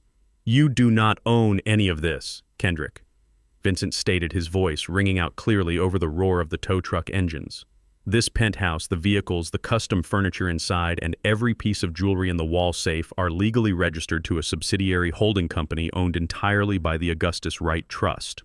Since you attempted to murder the primary shareholder last night, your corporate privileges have been permanently revoked." Kendrick tried to push past the sheriffs to enter the building, screaming that he had personal property upstairs. The officers violently shoved him back onto the concrete pavement. A moving crew was already marching out of the lobby, carrying heavy cardboard boxes filled with his bespoke suits, his high-end electronics, and his expensive art collection. Everything was being loaded into a secure corporate transport van under the strict supervision of my security detail. The building manager approached, handing Kendrick a single cheap plastic grocery bag containing his immediate personal effects: a spare phone charger, an electric toothbrush, and a wrinkled change of clothes. The authorities ordered him to vacate the premises immediately under threat of a trespassing arrest. The elite residents of the high-rise, the very people Kendrick had spent years trying to impress, stood in the lobby and watched the humiliating spectacle with undisguised disgust. My legal team had executed a flawless surgical strike. Kendrick was left standing on the curb in the same ruined, sweat-stained shirt from the night he tried to kill me, holding a plastic bag completely stripped of his manufactured identity. He had absolutely nothing. Desperation set in rapidly as the sun began to dip below the city skyline. Kendrick wandered away from the luxury district, taking refuge on a cracked wooden bench at a busy public bus stop. He pulled out his cheap prepaid burner phone. He scrolled frantically through his contacts, calling the network of affluent associates he had spent years cultivating. He dialed his golf partners, his co-investors, and the sycophants who gladly drank his $1,000 bottles of champagne at exclusive downtown clubs. The first call went straight to voicemail. The second was rejected after a single ring. The third associate answered, but the moment Kendrick began begging for a short-term loan to secure a hotel room, the man cut him off abruptly. "Do not ever call this number again, Kendrick," the voice snapped before the line went dead. Kendrick did not understand the sheer magnitude of the power he had challenged. He thought his social capital was insulated from my reach. He was wrong. Hours earlier, I had personally made a series of brief, highly effective phone calls to the power brokers of the city. I issued a quiet but absolute commercial embargo. I made it explicitly clear that any individual firm or entity that lent Kendrick Wright a single dollar, offered him shelter, or facilitated his legal defense would be permanently blacklisted from every commercial real estate development in the state. I promised to financially ruin anyone who threw him a lifeline. The business world is built on self-preservation and profit. Facing the wrath of the city's most powerful developer, his entire network abandoned him instantly. He was a radioactive pariah. He sat on the bench shivering as the evening chill set in, finally realizing that his friends never respected him. They had only ever worshipped their proximity to my wealth. With nowhere to go and the shadows growing longer, Kendrick retreated into a gritty, poorly lit alleyway behind a commercial strip mall, hoping to find a cheap motel that accepted cash. He never made it to the street. A massive, matte black SUV pulled into the alley, its high beams blinding him and effectively blocking the only exit. The heavy doors swung open. 3 massive men stepped out onto the damp asphalt. They were not police officers. They were the ruthless underground lenders who had fronted him the bail money. Kendrick backed away, his hands raised in terror, stammering frantic promises about real estate deeds and future payouts. The lead enforcer did not say a single word. He did not care about broken trusts or frozen federal accounts. He only cared about the debt. The man stepped forward with terrifying speed, raising a solid steel pipe high into the air. He brought it down with sickening, brutal force directly onto Kendrick's left knee. The sharp, violent crack of bones snapping echoed loudly off the brick walls. Kendrick collapsed onto the garbage-strewn pavement, unleashing a guttural scream of absolute agony, completely abandoned in the dark. Kendrick did not go to a hospital. He knew the authorities and the underground lenders would be watching the emergency rooms. Dragging his shattered left leg behind him, the blinding agony burning through his veins, he crawled into the filthy bathroom of a 24-hour gas station. He slumped against the cracked, tiled wall, his face pale, sweating, and contorted with pain. But the manipulative predator inside him was not entirely dead. He had one final desperate card to play in the court of public opinion. He pulled out his cheap burner phone connected to the free public network and opened his largest social media platform. He hit the button to start a live broadcast. He purposely angled the camera to perfectly capture his bruised face, his torn clothes, and the miserable background of the gas station bathroom. He began to weep. It was a masterful performance of pure victimization. He sobbed uncontrollably into the camera, painting a horrifying picture of a tyrannical, out-of-control billionaire father who had lost his mind and violently stolen his own son's rightful assets.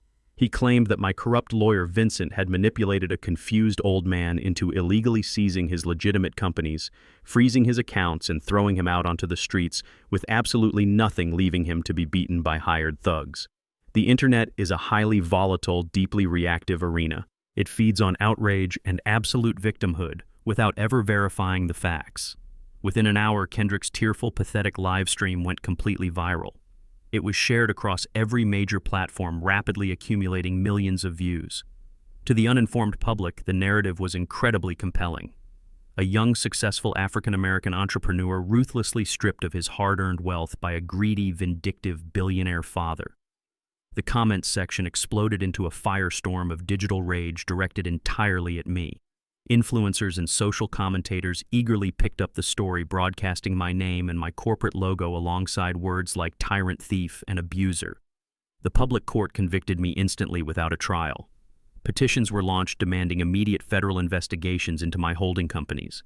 Angry mobs began organizing protests outside the gates of the Silkwood high-rise and the headquarters of my primary development firm. The public aggressively demanded that Kendrick's frozen assets be immediately restored and that I be investigated for financial abuse. Kendrick had managed to limp his way to a miserable cash-only motel room on the outskirts of the city, aided by a naive follower who had seen the live feed and offered him a ride. He lay on a stained mattress, his broken leg wrapped in crude homemade splints made from cardboard and duct tape. But despite the blinding physical agony, he was grinning. He watched the view count on his video skyrocket into the tens of millions. He read the thousands of hateful comments demanding my complete downfall. In his deeply fractured, arrogant mind, he believed he had finally won the war. He thought he knew exactly how a man in my position operated. He assumed that a corporate titan like Augustus Wright would be absolutely terrified of a public relations nightmare that could damage the brand. He calculated that the board of directors would panic over the plummeting stock prices and the intense media scrutiny. He fully expected my legal team to reach out before sunrise, offering a massive, multi-million-dollar financial settlement and a clean getaway just to make the viral scandal disappear. He thought public pressure would force me to quietly yield and hand him the golden parachute he so desperately craved. He thought the noise of the crowd would finally break me. Back in the quiet sanctuary of my study, the large monitors on my desk flashed with endless news alerts. Vincent stood by the window watching the live news coverage of the growing protests with a tight, angry jaw.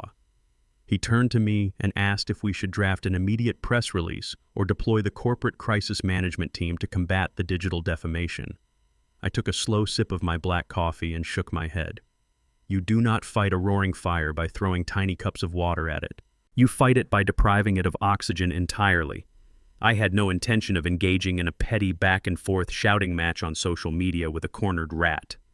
I did not care about the opinions of strangers who judged a man's entire life based on a 3-minute video of fake tears. But I was not going to let my legacy be dragged through the mud by a failed assassin. I reached for my secure phone. I did not call a public relations firm. I called Robert Pierce, the executive director of the largest and most influential statewide television broadcasting network. Robert and I had done highly lucrative business together for 2 decades. I had personally financed the construction of their primary broadcast center. When he answered, he sounded frantic, apologizing profusely for the terrible coverage his network was currently airing about the protests. I cut off his apologies instantly. Robert I said, my voice projecting absolute, unshakable authority. I am not calling to complain about the news. I am calling to give you the most explosive, exclusive broadcast in the history of your network. But you have to air it unedited, uncut, and you have to put it on the air during the primetime evening broadcast at exactly 8 o'clock. I sent the encrypted high-definition video file directly to his private server. It was not a written statement. It was the unvarnished, terrifying truth. At exactly 8 o'clock that evening, regular programming across the entire state was abruptly interrupted. The lead news anchor appeared on screen, his face grave and deadly serious.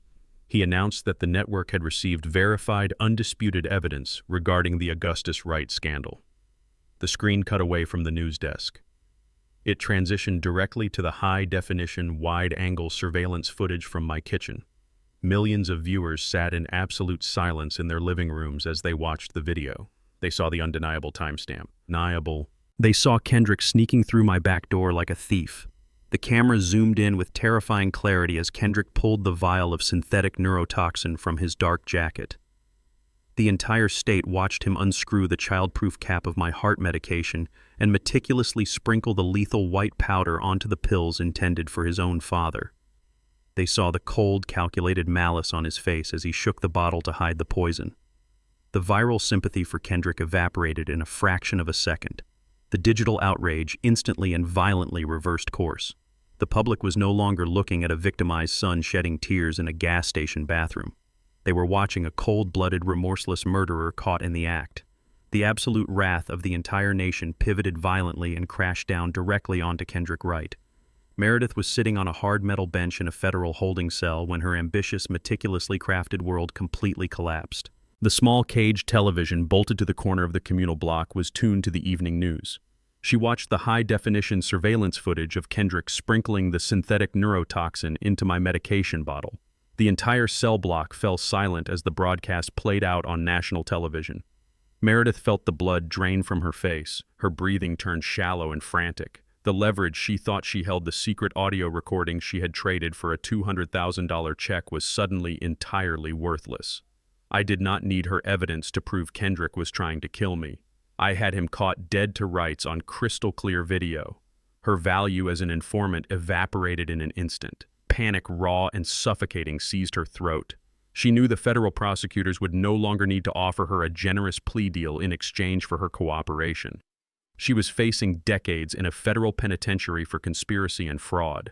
She scrambled to the communal phone, slamming the receiver against her ear as she demanded to speak with her court-appointed public defender. She begged him to arrange an immediate private meeting with me. She promised to hand over the names of every corrupt doctor, every shadow notary, and every offshore routing number Kendrick had ever used. She was desperate to negotiate a surrender. I agreed to the meeting, but I had absolutely no intention of negotiating. I arrived at the maximum security detention center the following morning. I walked through the stark gray corridors of the prison wearing a bespoke charcoal pinstripe suit, a crisp white shirt, and solid gold cufflinks. I was the absolute embodiment of untouchable power, a deliberate glaring contrast to the bleak, sterile environment of the facility. The guards escorted me into a small windowless visitation room bisected by a thick wall of reinforced plexiglass. I sat down in the metal chair, resting my hands calmly on the narrow counter. A moment later, a heavy steel door opened on the other side of the glass. Meredith was escorted into the booth by a female corrections officer. The transformation was striking. The polished, arrogant predator who had sat at my dining room table offering fake smiles and quiet racism was completely gone. She wore a shapeless, bright orange prison jumpsuit. Her hair, previously styled into a sleek professional bun, hung in greasy, unkempt strands around her pale, exhausted face. The designer makeup was washed away, revealing the dark, heavy bags of a woman who had not slept a single minute. She sat down across from me, picking up the black plastic telephone receiver with trembling hands. I picked up my receiver, holding it to my ear. I did not say a word. I let the heavy, suffocating silence stretch between us, forcing her to speak first. Meredith swallowed hard, attempting to summon the confident corporate lawyer persona she had utilized her entire career. "Mr. Wright," she began, her voice shaking despite her best efforts. "I know you have the video. I know Kendrick is finished. But you still need me. He hid millions of dollars in untraceable crypto accounts. He has a network of black market vendors who helped forge those medical documents. I know all their names. I know where the money is buried. If you talk to the district attorney and recommend a leniency agreement for me, I will give you the entire network. I will testify against him in open court. I will make sure he gets life without parole." She spoke rapidly, her desperation bleeding through every syllable. She was trying to sell out her partner to save her own skin, just as she had done in the parking garage. She thought she was sitting at a negotiating table, bartering with chips she believed still held value. I listened to her pathetic, frantic pitch with absolute clinical detachment. I did not interrupt her. I did not show anger, satisfaction, or pity. I simply let her talk until she ran out of breath and the silence returned to the small room. "You misunderstand your position, Meredith," I finally said, my voice smooth, deep, and completely devoid of mercy. "You assume you have something I want. You assume you still have a safety net to fall back on once you leave this facility." I reached inside the breast pocket of my suit jacket and pulled out a thick, legally bound portfolio. I slid the documents through the narrow metal slot at the bottom of the plexiglass partition. Meredith grabbed the folder, her eyes darting frantically across the cover page. "What is this?" she whispered, her voice barely audible. "That is the absolute destruction of your entire professional existence," I replied evenly. "I know you were disbarred 5 years ago in New York. I know you have been operating in the shadows, funneling your illicit contracts through a boutique law firm downtown. The partners there turned a blind eye to your black market operations in exchange for a heavy percentage of your hostile takeovers. You thought they would protect you. You thought they would hire a high-powered defense attorney to bail you out and keep their own names out of the federal indictments. Meredith flipped through the pages, her hands shaking so violently the paper rattled against the counter. Her eyes widened in sheer, unadulterated horror as she read the legal text. I did not just hand your name over to the authorities, I continued, leaning slightly closer to the glass. Over the weekend, I utilized a massive amount of liquid capital to execute a hostile, aggressive corporate buyout. I purchased the entire commercial building where your shadow law firm operates. I bought out their massive operational debts, and I seized total controlling interest of their firm. They do not work for you anymore, Meredith. They work for me. I immediately dissolved the partnership and surrendered every single physical and digital archive in their possession directly to the Financial Crimes Enforcement Network. Every illegal contract you ever drafted, every bribe you ever facilitated, and every vulnerable family you ever destroyed is currently being heavily audited by federal forensic accountants.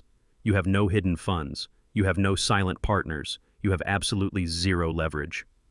The last remaining shred of her arrogant facade shattered completely. The realization of her total, inescapable ruin crashed over her. She dropped the portfolio, pressing her hands against the plexiglass. "Mr. Wright, please," she sobbed, tears streaming down her pale cheeks. "I was just doing a job. Kendrick was the mastermind. He was the one who wanted to hurt you. I will do whatever you want. Please do not do this to me." I stood up from the metal chair, buttoning my suit jacket with slow, methodical precision. I looked down at the weeping, broken woman on the other side of the glass. "You are not just facing financial fraud and disbarment," I stated, delivering the final lethal blow with absolute ice in my veins. "You actively participated in a conspiracy to systematically poison me. I have hired a private team of the most ruthless, aggressive prosecutors on the Eastern Seaboard. I am paying them an exorbitant retainer out of my own pocket to assist the district attorney with your specific case. Their only directive is to ensure you are convicted of attempted premeditated murder. You will not get a plea deal. You will not get a reduced sentence. You will rot in a federal cage for the rest of your natural life." "No," Meredith screamed, her voice cracking as she slammed her fists frantically against the thick, bulletproof glass. "No, come back here. We can make a deal. I can help you. Please." I turned my back on her and walked toward the exit of the visitation room. I did not pause. I did not look over my shoulder. I walked out into the corridor, the heavy steel door slamming shut behind me with a resounding, permanent echo completely silencing the desperate, pathetic wailing of the woman who thought she could steal my crown. Kendrick was a ghost of a man. The pristine, custom-tailored suits he used to parade around the city were completely gone, replaced by filthy, blood-stained rags. His left leg violently shattered by the underground enforcers dragged behind him like a dead, agonizing weight.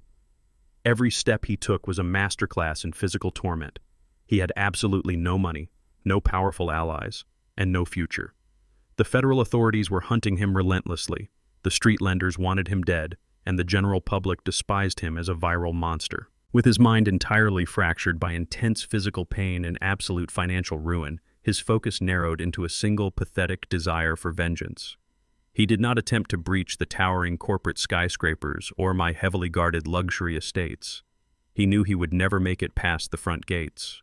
Instead, he dragged himself through the shadows to the dusty industrial outskirts of the city, arriving at a crumbling, rusted cinder block building. It was the old mechanic shop where I had started my business 40 years ago. It was the absolute birthplace of the Augustus Wright Empire. For Kendrick, it was a glaring symbol of the gritty working-class roots he had always been deeply ashamed of. If he could not inherit my pristine billion-dollar kingdom, he was determined to burn its genesis to ashes. He broke the rusted padlock on the side door with a heavy stone, stumbling blindly into the dark, oil-stained garage.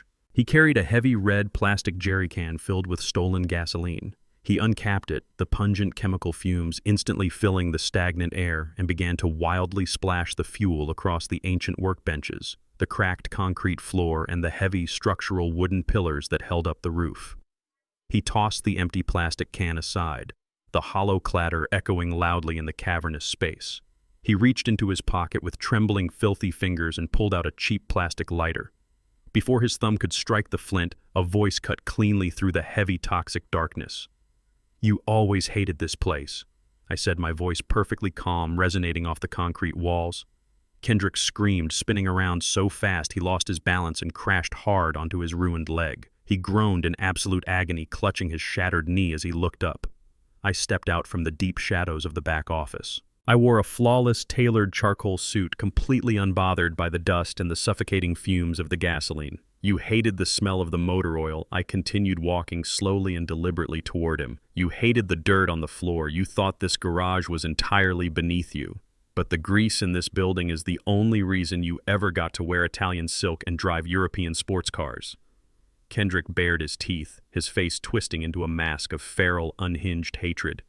You owe me, he spat, his voice hoarse, broken, and dripping with venom.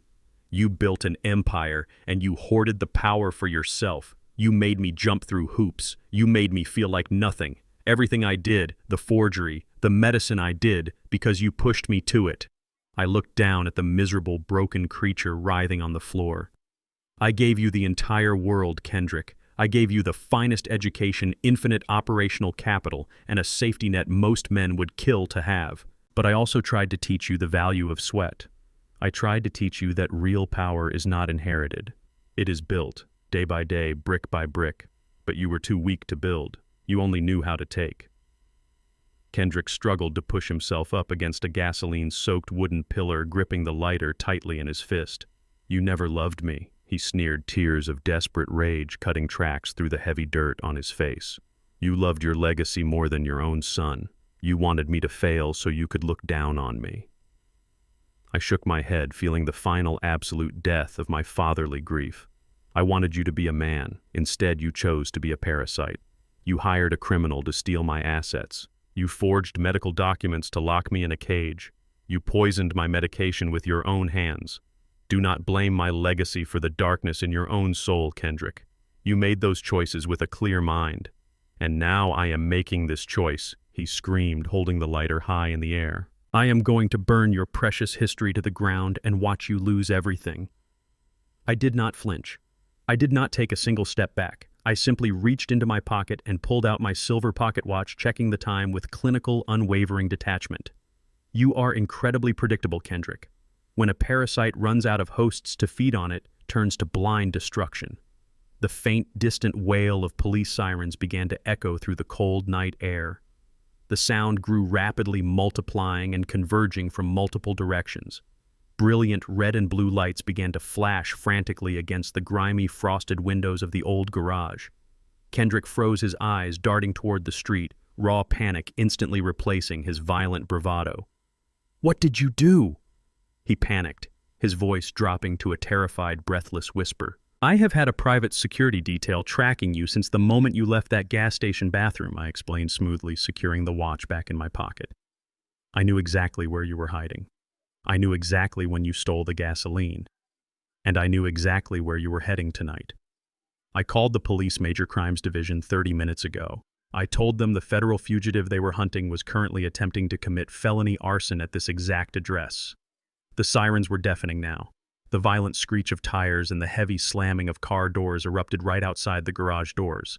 "This was my very first piece of property, Kendrick," I said, my voice slicing effortlessly through the chaotic noise outside. "It represents everything I survived to build my family. It is the one thing I will never let you destroy." In his frantic, terrified state, Kendrick lost control of his hands. His fingers trembled violently and his thumbs slipped heavily against the plastic wheel of the lighter. A single bright spark jumped from the flint, catching a small pool of gasoline near the base of the wooden pillar. A bright, aggressive flame erupted instantly, casting a sinister orange glow across his terrified, pale face. The fire began to crawl rapidly along the concrete floor, feeding on the fuel he had spilled. Realizing the absolute, inescapable finality of his situation, the last remaining shred of Kendrick's ego completely shattered into dust. He collapsed forward onto his hands and knees, entirely ignoring the blistering agony radiating from his shattered leg. He dragged himself across the dirty, burning floor through the rising black smoke. He reached out and wrapped his arms tightly around my legs. "Dad, please," he wailed, a primal, pathetic sound tearing from his throat. He looked up at me, his face streaked with dirt, tears, and absolute terror. He grabbed my right hand with both of his filthy palms, holding on as if I were his only lifeline in the world. He looked directly into my eyes and he squeezed my hand hard. 1, 2, 3. The The thick, acrid smoke from the burning gasoline began to billow rapidly toward the rusted corrugated metal ceiling, choking the stagnant air inside the old mechanic shop. The small, aggressive flames licked hungrily at the base of the wooden pillar, casting erratic, dancing shadows across the cracked concrete floor. Outside, the deafening wail of police sirens and the chaotic shouting of tactical officers preparing to breach the perimeter created a wall of terrifying sound. But inside the garage, the world seemed to shrink down to the pathetic, broken figure groveling at my feet. Kendrick was hyperventilating, choking on the toxic fumes and his own desperate sobs. He clung to my right hand with a frantic, white-knuckled grip, treating me as his absolute last refuge against the severe consequences closing in around him. He looked up at me, his eyes wide and completely stripped of his usual manufactured arrogance. Then, relying on the ultimate emotional manipulation, he pressed his filthy palms against mine. He squeezed my hand hard. 1, 2, 3. Dad. He choked out, coughing violently as the black smoke swirled around us. Dad, save me, please. You have to save me. I stood perfectly still amidst the growing inferno and looked down at the man kneeling in the dirt. I waited for the familiar, agonizing pang of paternal grief to strike my chest. I waited for the biological imperative that compels a father to throw himself into the fire to shield his offspring from harm. But as I stared into Kendrick's tear-streaked, soot-covered face, I felt absolutely nothing. There was no rush of adrenaline, no desperate urge to protect, and not a single tear formed in my eyes. The vast, infinite reservoir of unconditional love I had held for him my entire life had run completely dry. The 3 squeezes, the sacred code Loretta and I had created to keep him safe from the cruelties of the world, registered as nothing more than a hollow, cynical tactic. In my mind, a fleeting image of Kendrick as a 10-year-old boy at that crowded summer festival flashed brightly. I remembered the innocent, terrified child who had genuinely needed his father to stand between him and the vicious bullies. I remembered the fierce, unwavering vow I had made to protect him at all costs. But as the orange flames reflected in Kendrick's bloodshot eyes, that innocent boy vanished forever, consumed by the reality of the predator clutching my hand. The person sobbing at my feet was not a scared child in need of rescue. He was a ruthless, calculating adult who had systematically orchestrated my complete destruction. He was the man who had sought out a black market attorney, forged medical documents, and attempted to legally strip away my sanity. He was the man who had sneaked into my kitchen like a coward and methodically sprinkled a synthetic neurotoxin into my heart medication, fully intending to watch me deteriorate into a drooling, mindless ghost. He did not want my protection. He wanted a convenient shield to hide behind now that his own malicious plans had spectacularly imploded. The stark, undeniable truth crystallized in my mind with absolute clarity. My son had not been corrupted by bad influences or tragic circumstances. He had been corrupted by his own insatiable, bottomless greed.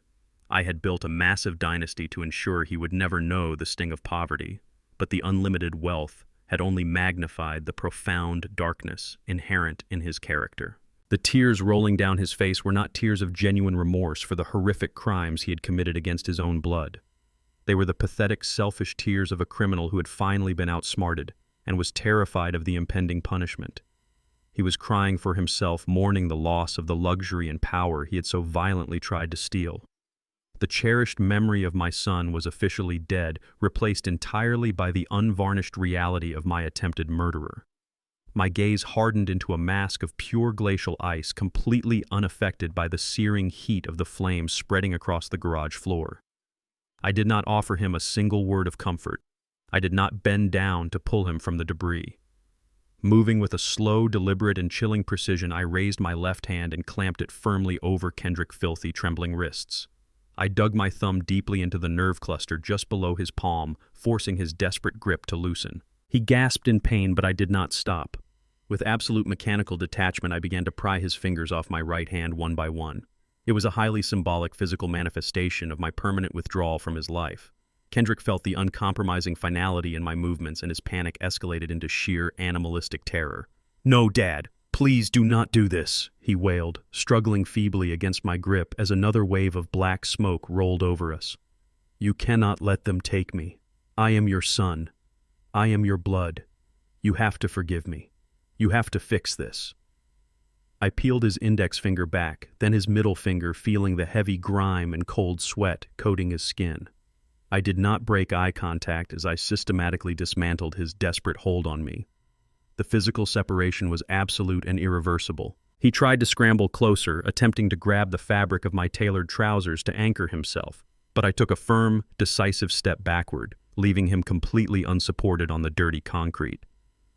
He slumped forward, his face hovering inches from the growing puddle of burning gasoline, completely shattered by the realization that his ultimate psychological weapon had utterly failed. The emotional manipulation that had effortlessly carried him through his entire privileged life was now entirely useless. The invincible fortress of his father love had permanently locked its heavy iron gates, and he was left shivering on the outside, completely exposed to the consequences of his own treachery. I stood tall above him, the thick black smoke swirling aggressively around the lapels of my suit. The heavy metal roll-up doors of the garage began to rattle violently as the tactical units outside applied a hydraulic battering ram to the rusted hinges. I looked down at Kendrick for the very last time, observing the miserable wreckage of the man who thought he could steal my kingdom. "That signal was designed for a child with a good, honest heart," I said, my voice cutting through the roar of the fire and the screaming sirens with lethal, unforgiving clarity. "You killed that child yourself."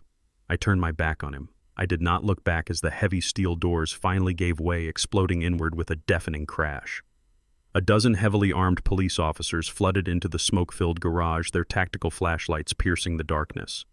I calmly walked toward the side exit, stepping smoothly into the cool, quiet night air as the officers swarmed the center of the room.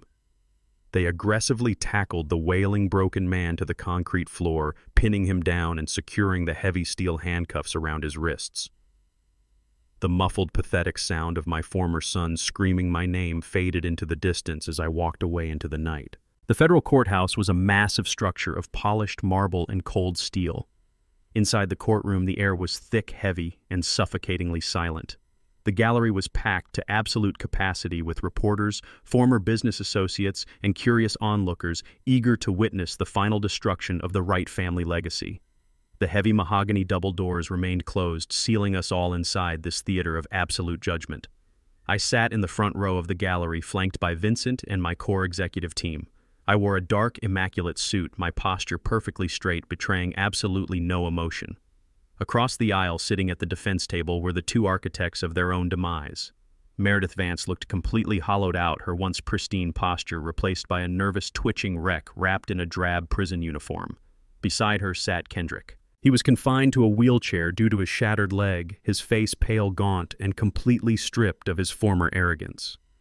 The heavy, oppressive silence was broken only by the sharp, authoritative crack of the bailiff calling the room to order. The judge entered his black robes, billowing, and took his seat high above us. The trial of Kendrick Wright and Meredith Vance had officially begun. When the prosecution called my name, I stood up and walked toward the witness stand with slow, measured steps. I placed my hand on the Bible and swore to tell the truth, my voice resonating with deep, unwavering authority. I sat down and looked directly at the jury box. I did not offer the tragic performance of a broken, grieving father. I delivered the cold, clinical testimony of a chief executive officer methodically detailing a hostile corporate sabotage. The lead prosecutor guided me through the timeline of the ultimate betrayal. I answered every question with absolute precision. I did not let my voice waver a single time.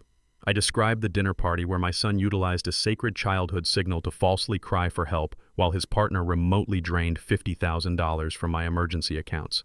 The jury listened in horrified silence as I recounted the late-night phone call exposing the fabricated story of the violent loan sharks designed to extort my most valuable commercial properties.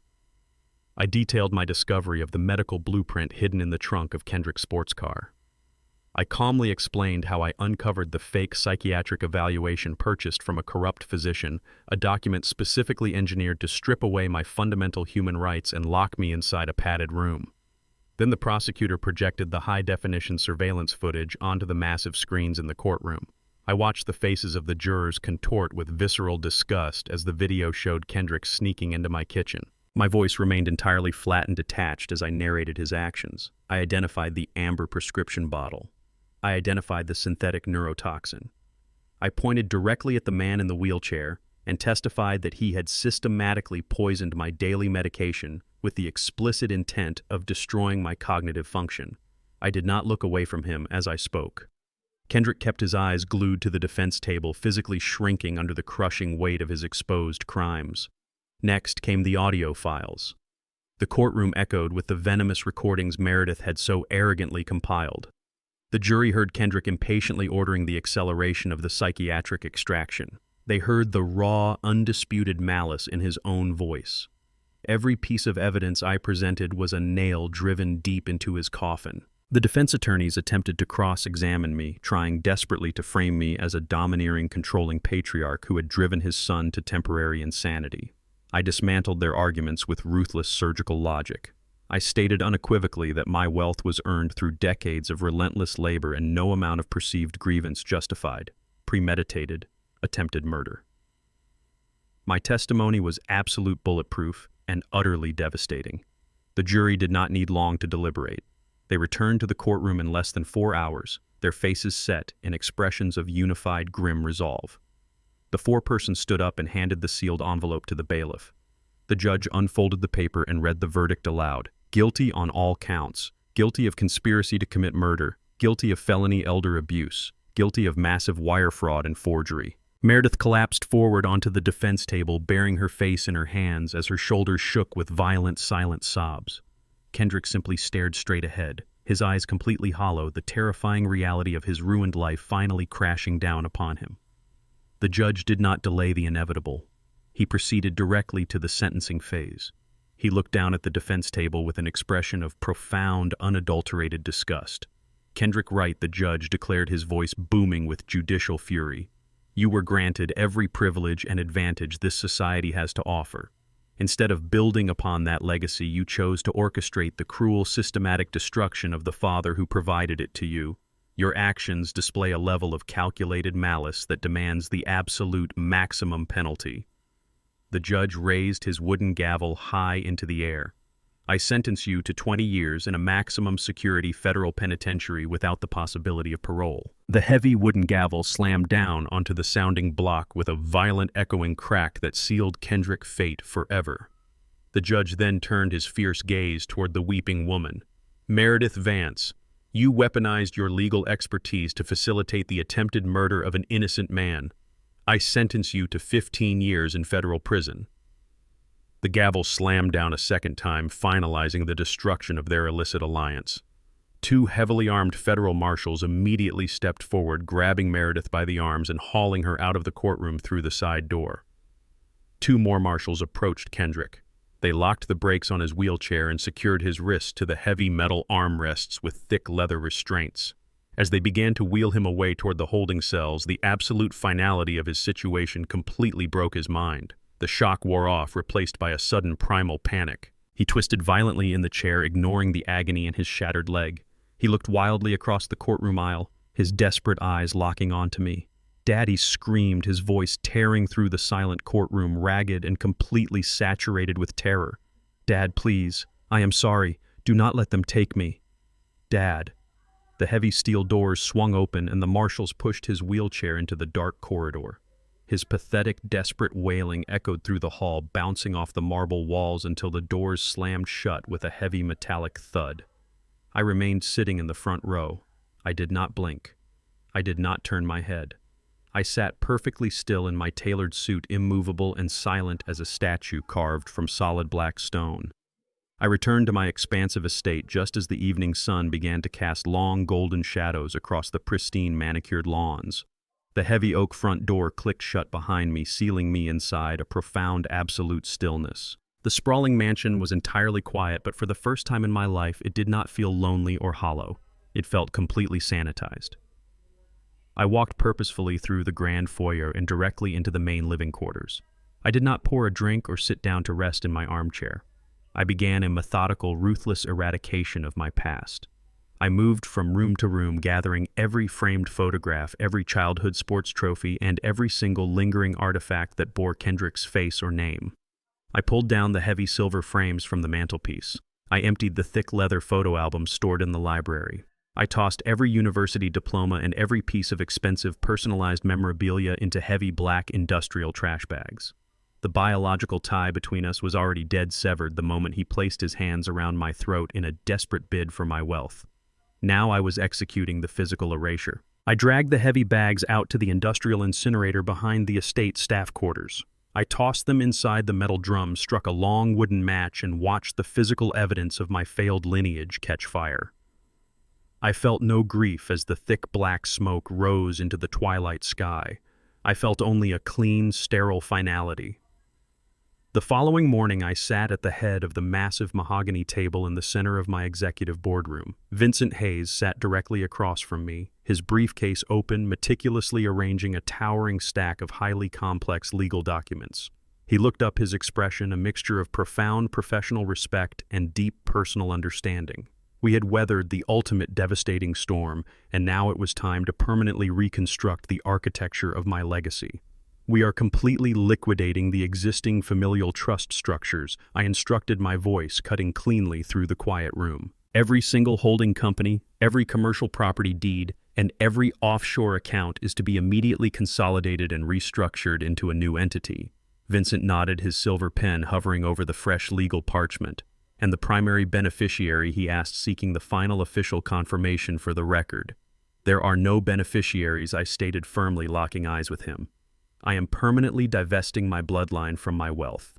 Not a single cent, not a single square foot of property will ever be inherited by anyone simply because they share my last name. Instead, we are establishing a completely new foundation, the Loretta Wright Foundation.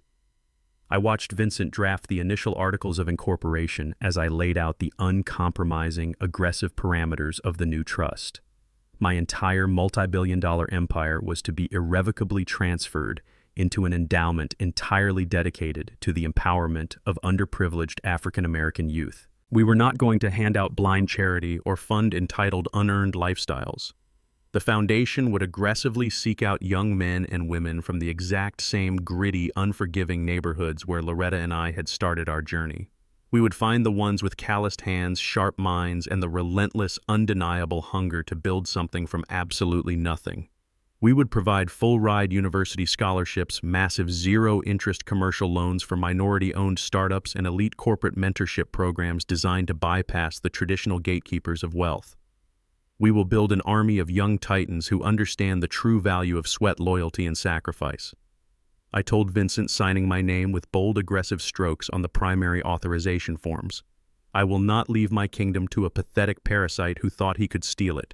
I will leave it to 1,000 hungry lions who are willing to fight for it and respect it. Vincent gathered the signed documents, securing them inside his briefcase with a heavy, satisfying click. It is a bulletproof structure, Augustus, he assured me. Your legacy is completely secured and your empire will fund generations of real earned success.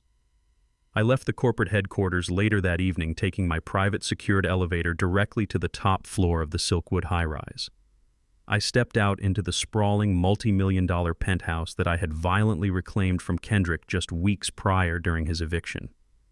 The corporate moving crews had completely stripped the massive space of his extravagant, tasteless modern art and gaudy designer furniture, returning the penthouse to a state of pristine, minimalist perfection. I walked across the imported hardwood floors, the sound of my dress shoes echoing in the vast emptiness, and pushed open the massive floor-to-ceiling glass doors leading out to the wraparound terrace. I stepped into the cool, rushing night air. The city stretched out infinitely below me, a vast, glowing ocean of light concrete and steel. I reached into my tailored jacket pocket, pulled out a premium hand-rolled Cuban cigar, and snipped the end with a solid gold cutter. I sparked a wooden match, letting the bright flame catch the tobacco, and took a slow, deep drag. The rich, heavy smoke filled my lungs as I leaned my forearms against the thick, reinforced glass railing. I looked down at the bustling commercial districts, the towering residential blocks, and the distant, gritty industrial zones where I had first learned how to survive and fight. I owned a massive fraction of the brilliant skyline reflecting in my eyes. I had bought it, built it, and violently defended it from the very forces I had invited into my own home.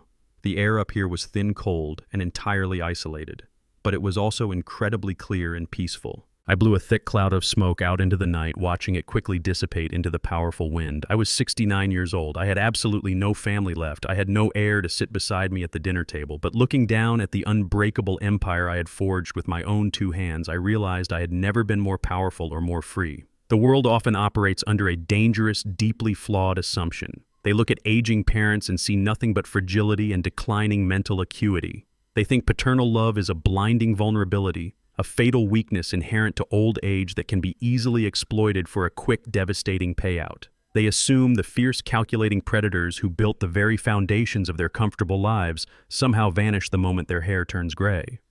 But they forget the fundamental, terrifying truth of how empires are actually forged. A man who can claw his way out of the absolute bottom of the mud, who can build a towering kingdom of immense wealth and power in absolute silence, never truly loses his edge. He simply learns how to hide his weapons behind a polite smile. And if provoked, he can use that exact same chilling silence to systematically dismantle, destroy, and permanently bury anyone who dares to reach for his crown. There is another crucial lesson buried in the ashes of this betrayal. Blood does not automatically guarantee loyalty, and shared DNA is never a substitute for true character. For too long, society conditions us to believe that we owe our children an endless safety net regardless of their actions. But entitlement is a poison that destroys the soul. When you blindly fund a lifestyle a person did not earn, you do not protect them from the world. You simply turn them into predators. Severing those toxic ties is not an act of cruelty. It is the ultimate act of self-preservation and the only way to ensure your life work serves a higher purpose. If this story resonated with you, please leave a comment sharing your thoughts and subscribe to the channel for more powerful stories of justice and survival.